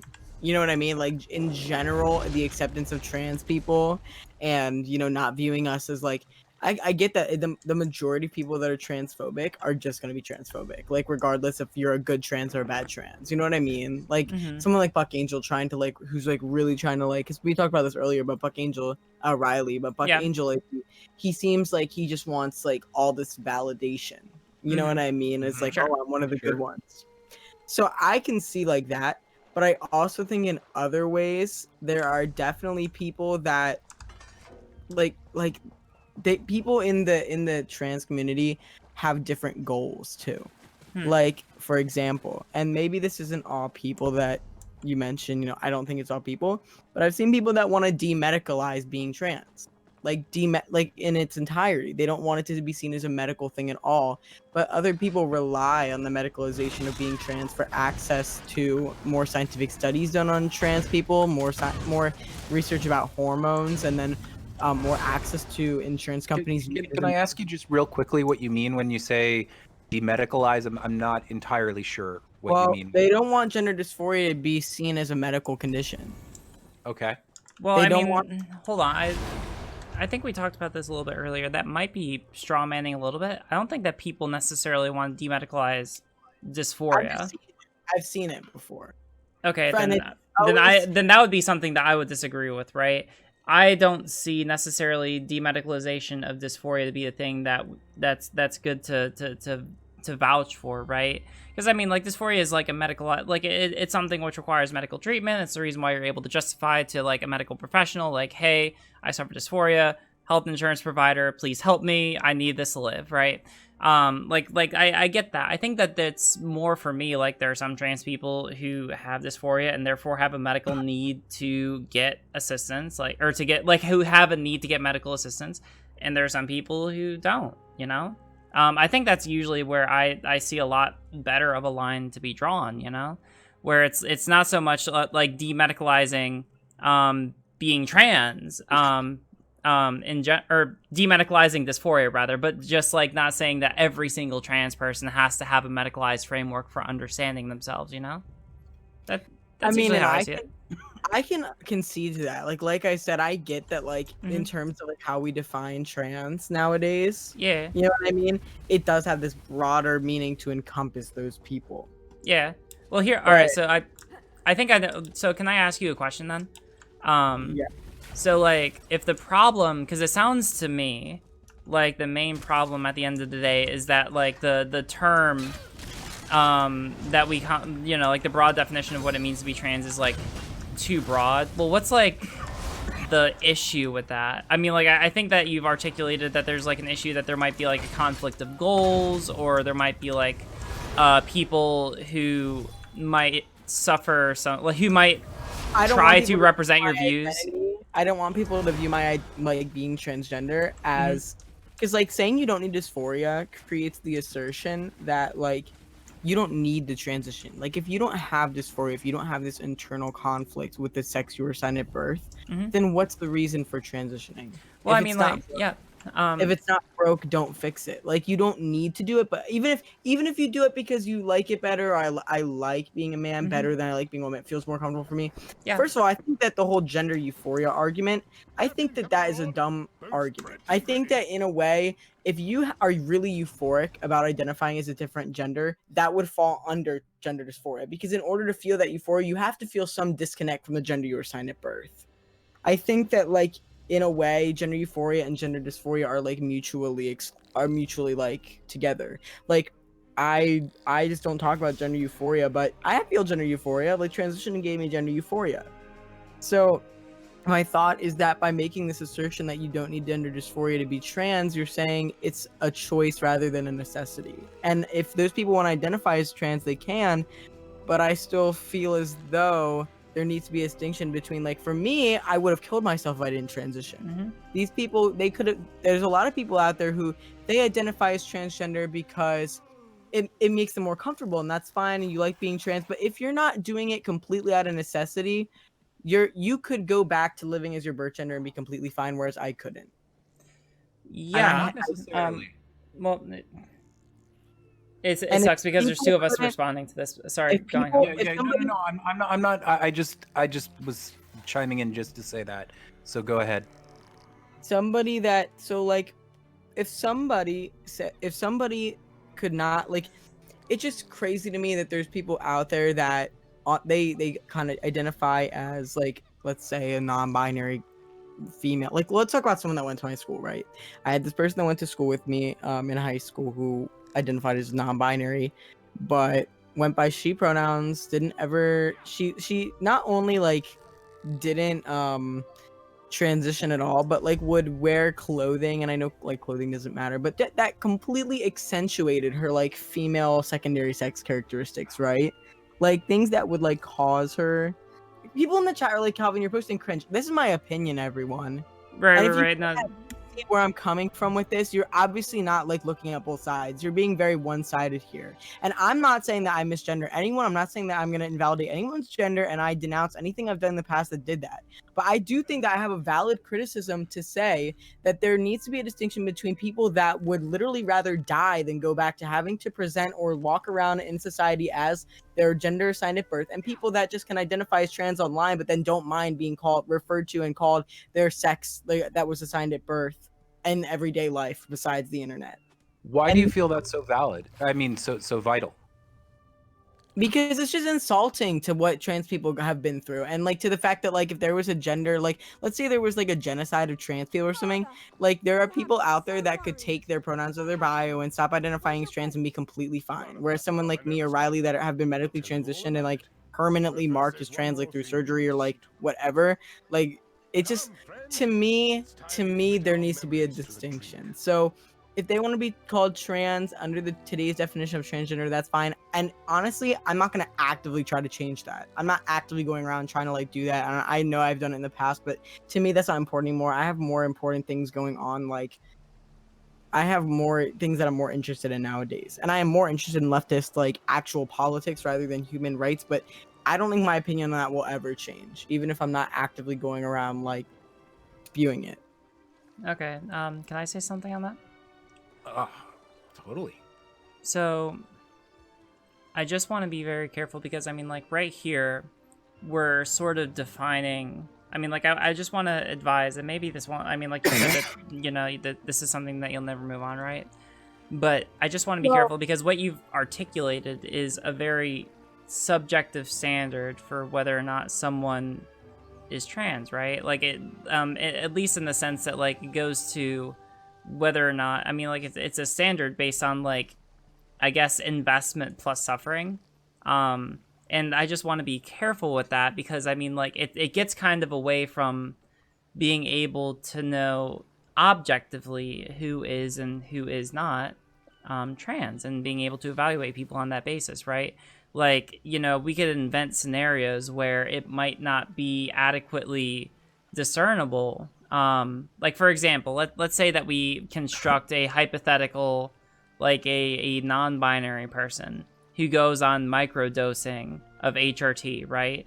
But that person, if you go on HRT, like you obviously have dysphoria. Well, I mean, like what if they go on microdosing to the point where if they went off of it, then they could just, in the apocalyptic scenario that you've described where, you know, they're genociding trans people, that they could just as easily go back to the pronouns they used before, right? What if they were in such a situation where they could do that, you know, where they'd invested a little bit, but not so much that they couldn't reverse what they had done at the flick of a wrist, right?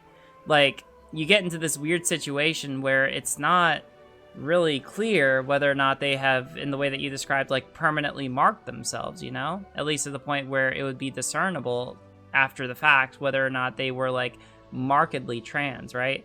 Like, and the point of bringing that up is that like it's just kind of like a sliding scale. Like, what if you have like another example is, what if you have like a binary trans woman who discovered herself or her gender dysphoria, or discovered that she was trans by just experimenting and happened to stumble onto, you know, expressing as a woman accidentally, and might describe this as like gender euphoria, but then otherwise tries as much as she can to push that as far as she can, but figures out that she can't pass.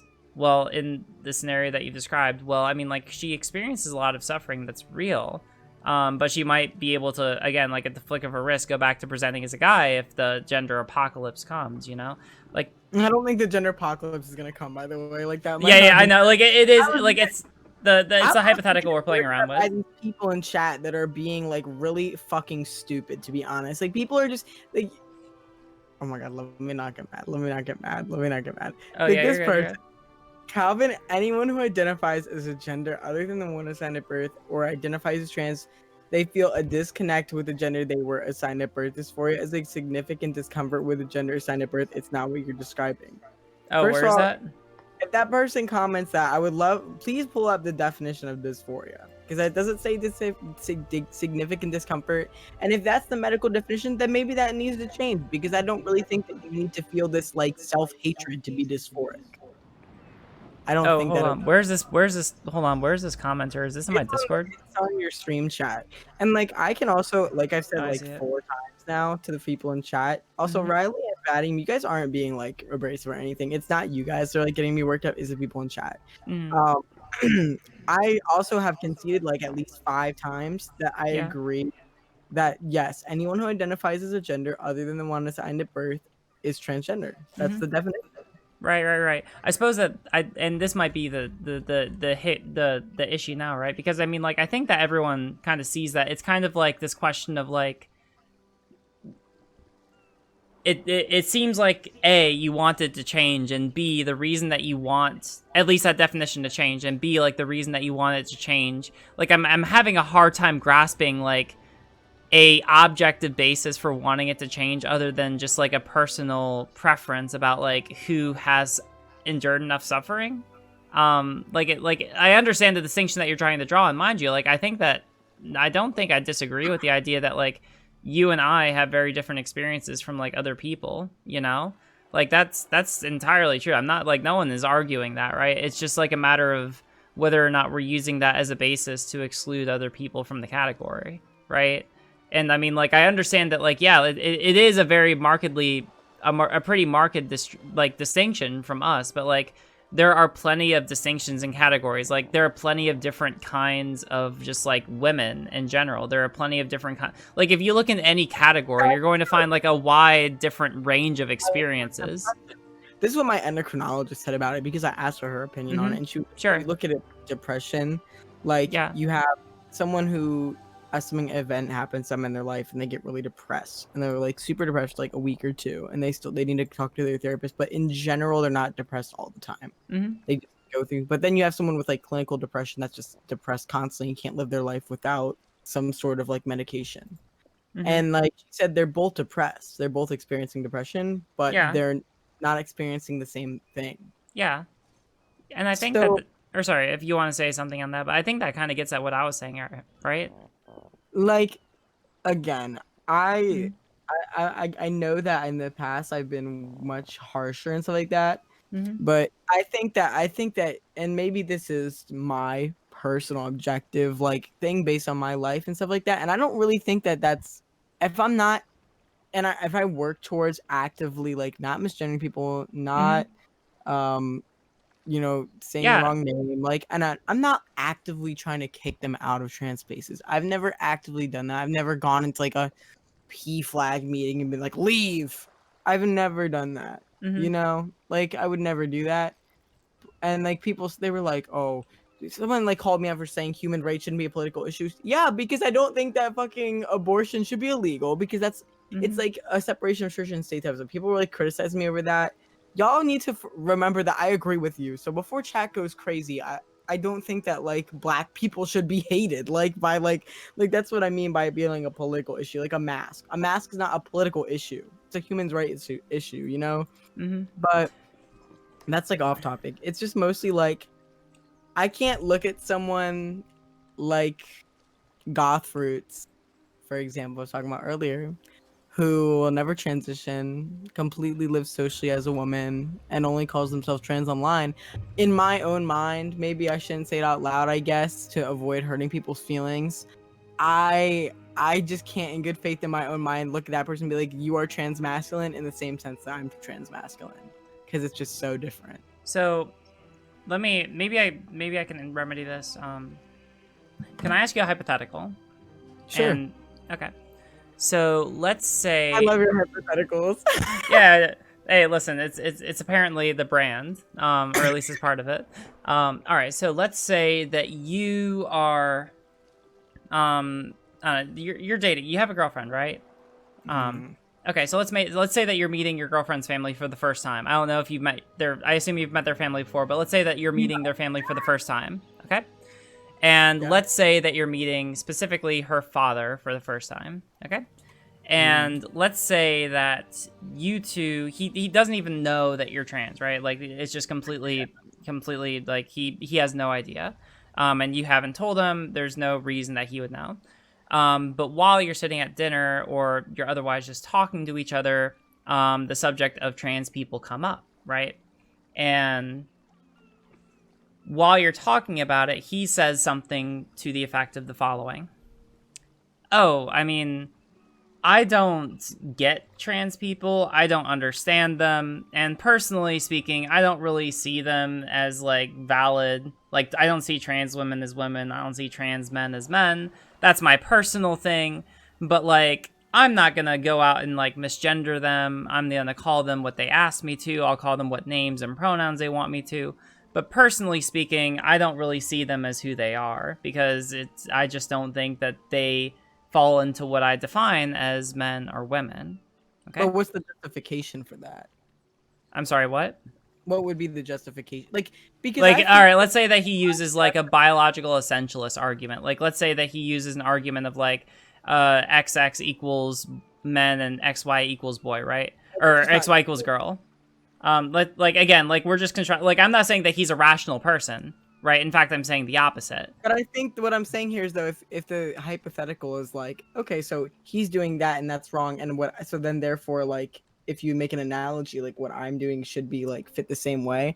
I feel like making that assertion, he's not rational. I feel like at least some of my points that I've made here are pretty rational. I mean, it's not, the question isn't exactly that. Let me go ahead and finish it. I'll let you finish. All right. So the question is more to you sitting across, I guess this would be at the dinner table. Let me ask you personally, if the father were to say that, even if you didn't agree with him, even if you didn't think he was rational, do you think that you would want to be around him? How would you feel about him personally? Honestly, I think that what I would do as myself, and I can't speak for all trans people here, I would definitely talk about, like, say I was trans in that situation. Okay. But that's also because I as a person, like, I can, like, I'm a very, like, I'm incentivized, or like I don't mind engaging in that conversation. Mm-hmm. But I know some people would be really intimidated by that conversation. But for me personally, like, I would rather focus on explaining why I disagree, and like explaining as my perspective as a trans person why I disagree. But I mean, like, I'm not, so the question isn't so much about like what you would do in that situation, but I'm just asking you, like, what would your impression, what would your feeling be about that person? Like, how would you feel about the father in that situation? Well, like, would you like him? Would you dislike him? Like, how, like, even if he said that he would never misgender a trans person, like, how would you feel about him in that situation?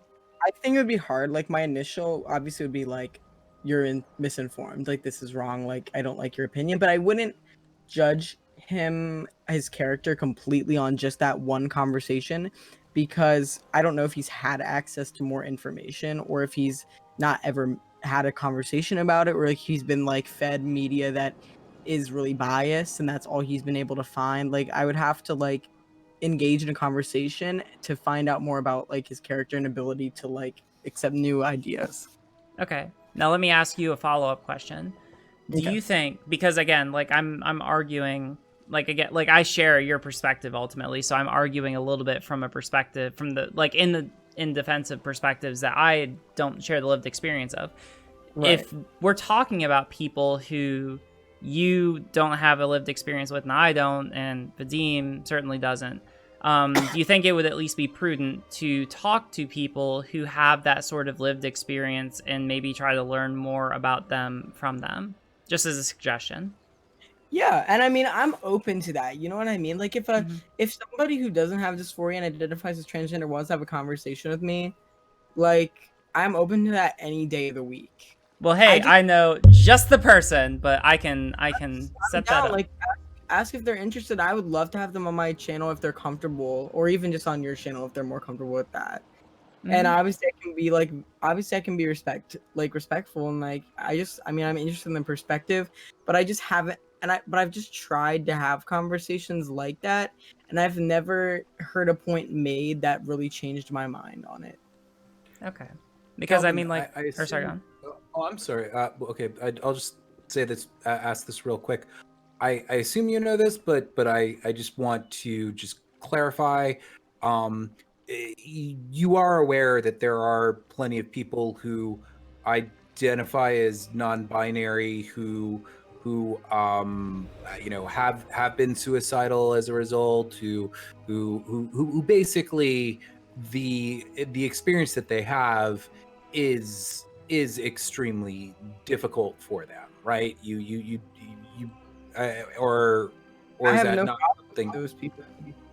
I've Right. met non-binary trans people that have dysphoria like that, have just the same level of dysphoria as me, but it's just different dysphoria in the sense that it's not completely binary, but it's just as hard for them. I have a friend named Oslo. He's a model for like IMG and stuff like that. Actually, I think they use they pronouns. Maybe he and they, but yeah, they identify as non-binary and they've transitioned. They're on T right now. I don't know if their plan is to stay on forever or what, but yeah, I have another friend that also identifies as non-binary that has went on T for like 6 months and then went off. Even someone like Luxander, like even if Luxander goes on and off T all the time, like I can still concede that Luxander is trans. Mm-hmm. You know. So let me okay. So is it so? And maybe this is just helping me understand your perspective. Is it a kind of a you know it when you see it kind of a thing? Like the way that you said it, like you look at like you said that you look at Luxander and you can tell. Well, I mean, like it, like I'm just wondering if it's like you have to look a certain way because I could, and I mean, like I'm sure that you've considered this before, right? Like there are plenty of trans people who try their best to medically transition and can't get anywhere, you know, because I don't know, whatever background they come from, you know, they might either because of how old they are or their body or whatever, right? Like some people just can't get that look, you know. Holes in my argument. So for one, I want to say that I recognize there are people that can't medically transition. Yeah. I recognize people that can't achieve as much like passing privilege who medically transition. I can concede there's people that can't transition because of their family situation. I can concede all that stuff. You know what I mean? Yeah. That's why I've realized more so recently that it's not really a battle for me that's like as worth fighting and like actively like making an assertion about, because when I meet somebody, if they tell me they're trans, my assumption is that they are trans, that they probably experienced this for like it's pretty, you know, I if I meet someone that says they're trans, like I don't like even if I like think in my head they might be, I'm thinking, they might be trans. I try to like push that aside and just kind of like focus on like, we're both trans, like what do we have in common? Like, we're both trans, like we're both like obviously kind of fighting for trans rights, stuff like that. Like yeah, I've never gone up to met someone that I thought might like that didn't see him as trans or whatever to me and been like, do you have dysphoria? Like I've never gone up to someone and said that. My big issue is when there's these people on the internet that make videos about what being trans is like, and then they just describe something that I feel is just so completely different than what most trans people like go through. Like Brennan's video that was just so ridiculous and it had like 50,000 views. I'm like, that's 50,000 people that have probably gotten a little bit of like wrong idea about what most not medically, but like most dysphoric trans people go through. Yeah, I mean it's and I don't want to drag this out too much longer also because I have class in the morning and it is almost 2 a.m. here. So maybe this is like a place where I can start introducing some concluding thoughts, because I mean, like it sounds like this is, I mean, maybe it's a conversation that we didn't even need to have, because I mean, like if this isn't really going to affect like a lot of new perspectives, like I really did, I really am taking, and you know what I mean, like it's like a lot at once, and so like I just have to like, you know, I always like take what people tell me, like both of you, especially you, Riley, too, like just because like ever since I've like known you, I really do internalize a lot of what people tell me. So like it does affect the way that I like view things or like the way that I make my arguments. Yeah, and I appreciate that. I guess it and again, like you know, you don't have to take what I say beyond, you know, like that. You both make great points. Great points. Like 100% valid points and 100% reasonable points. Like I 100% understand where you're coming from, and I can concede that there's a lot of agreed upon evidence and proof that supports your side. Yeah, and I appreciate that. And I you know, I don't want to say that you're not coming off as unreasonable. I understand that a lot of people in chat will like definitely have a lot of feelings about this. Probably because there are a lot of people in chat who, you know, are directly affected by this conversation, right? But you know, I don't want to take that to like take away from your arguments, because trust me, I know what it's like to talk to people who come off as completely unreasonable and have no thought put into their perspective. And no, you clearly put a decent amount of thought into this. I guess that the only thing I kind of want to leave you with, right, is that like just think, and this is just something to think about, right? When you are going into situations going forward, right? And if you're talking to someone who you might internally think is not a valid trans person, but you otherwise will, like as you said, like treat authentically, you give them like refer to them with appropriate pronouns and so on and so forth, right? And mind you, I think that's great. At least like choosing to treat them that way, even if you might not necessarily agree with it, right? Just kind of, I don't know, I would just always continue to think about like the reason why you believe that, and maybe you end up like firmly solidifying that belief in your mind. I mean, I can say a lot of it is there is a lot of like personal bias and like my life influence that. And that seems to be like some of the impression that I'm getting from this, right? And I'm not telling you to like unlearn that bias, right? Like we all have our biases, right?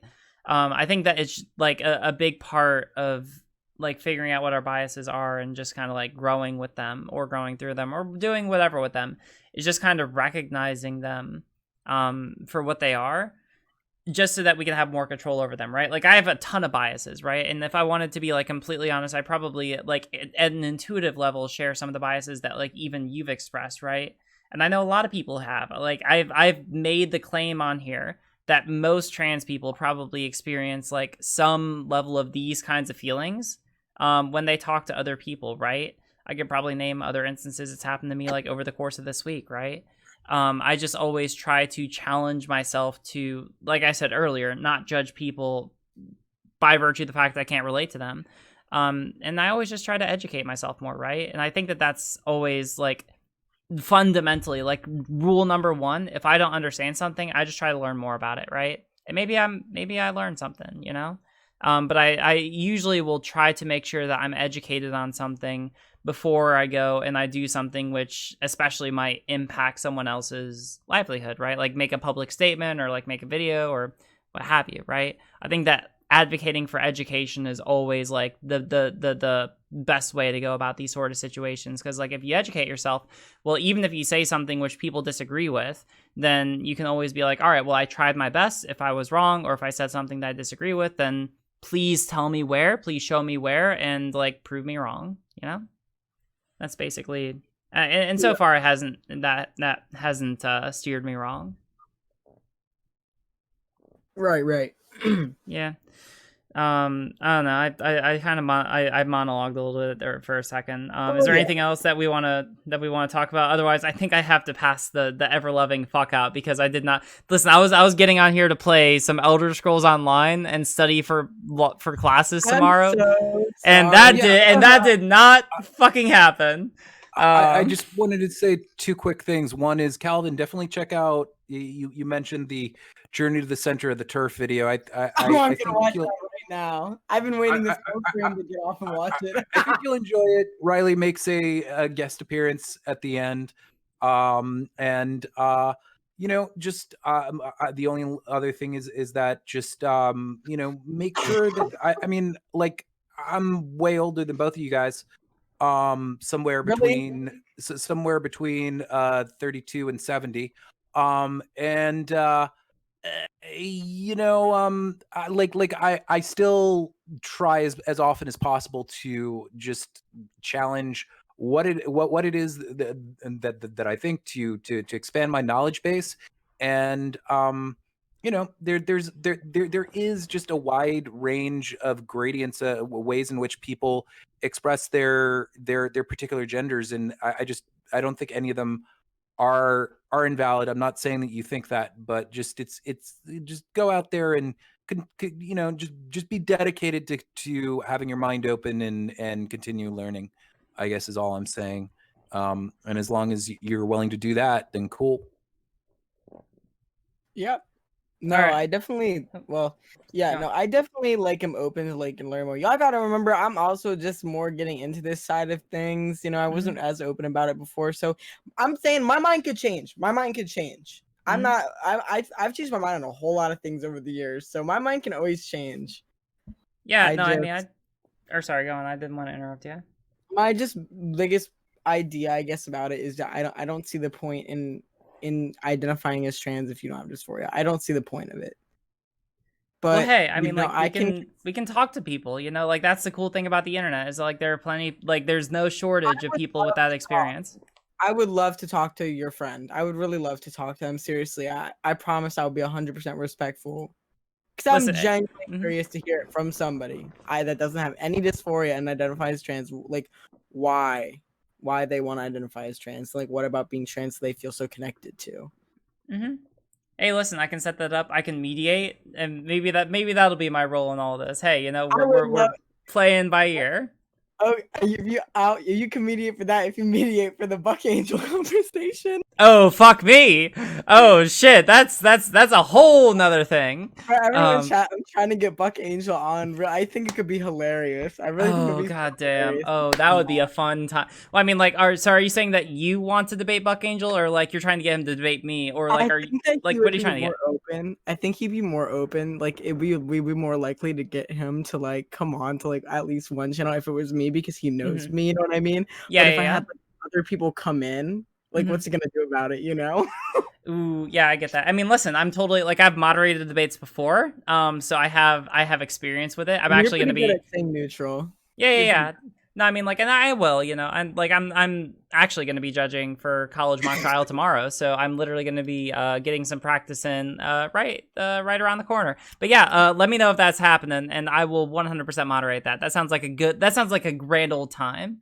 But yeah, looking forward to that. But yeah, no, we'll talk more. We'll make this happen, and I don't know. Yeah, I don't know. I'm very optimistic. It was nice to meet you, Vadim. I'm gonna watch your video right now.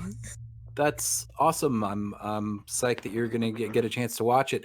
It's been an interesting conversation, and I've enjoyed it. Thanks for having me on, Riley. And seems like you need to crash, so I don't want to prolong this for you any more than need be.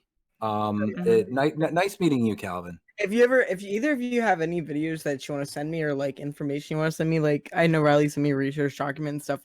Anything you guys want to send me, like I'll watch it. I don't do anything. I just sit in my room all day. So Vadim, Riley, you guys know you can send me anything. I got you, fam. Sounds good.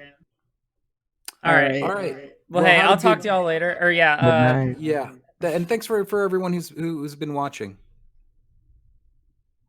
All right. I'm gonna hang up the call. Bye. Bye.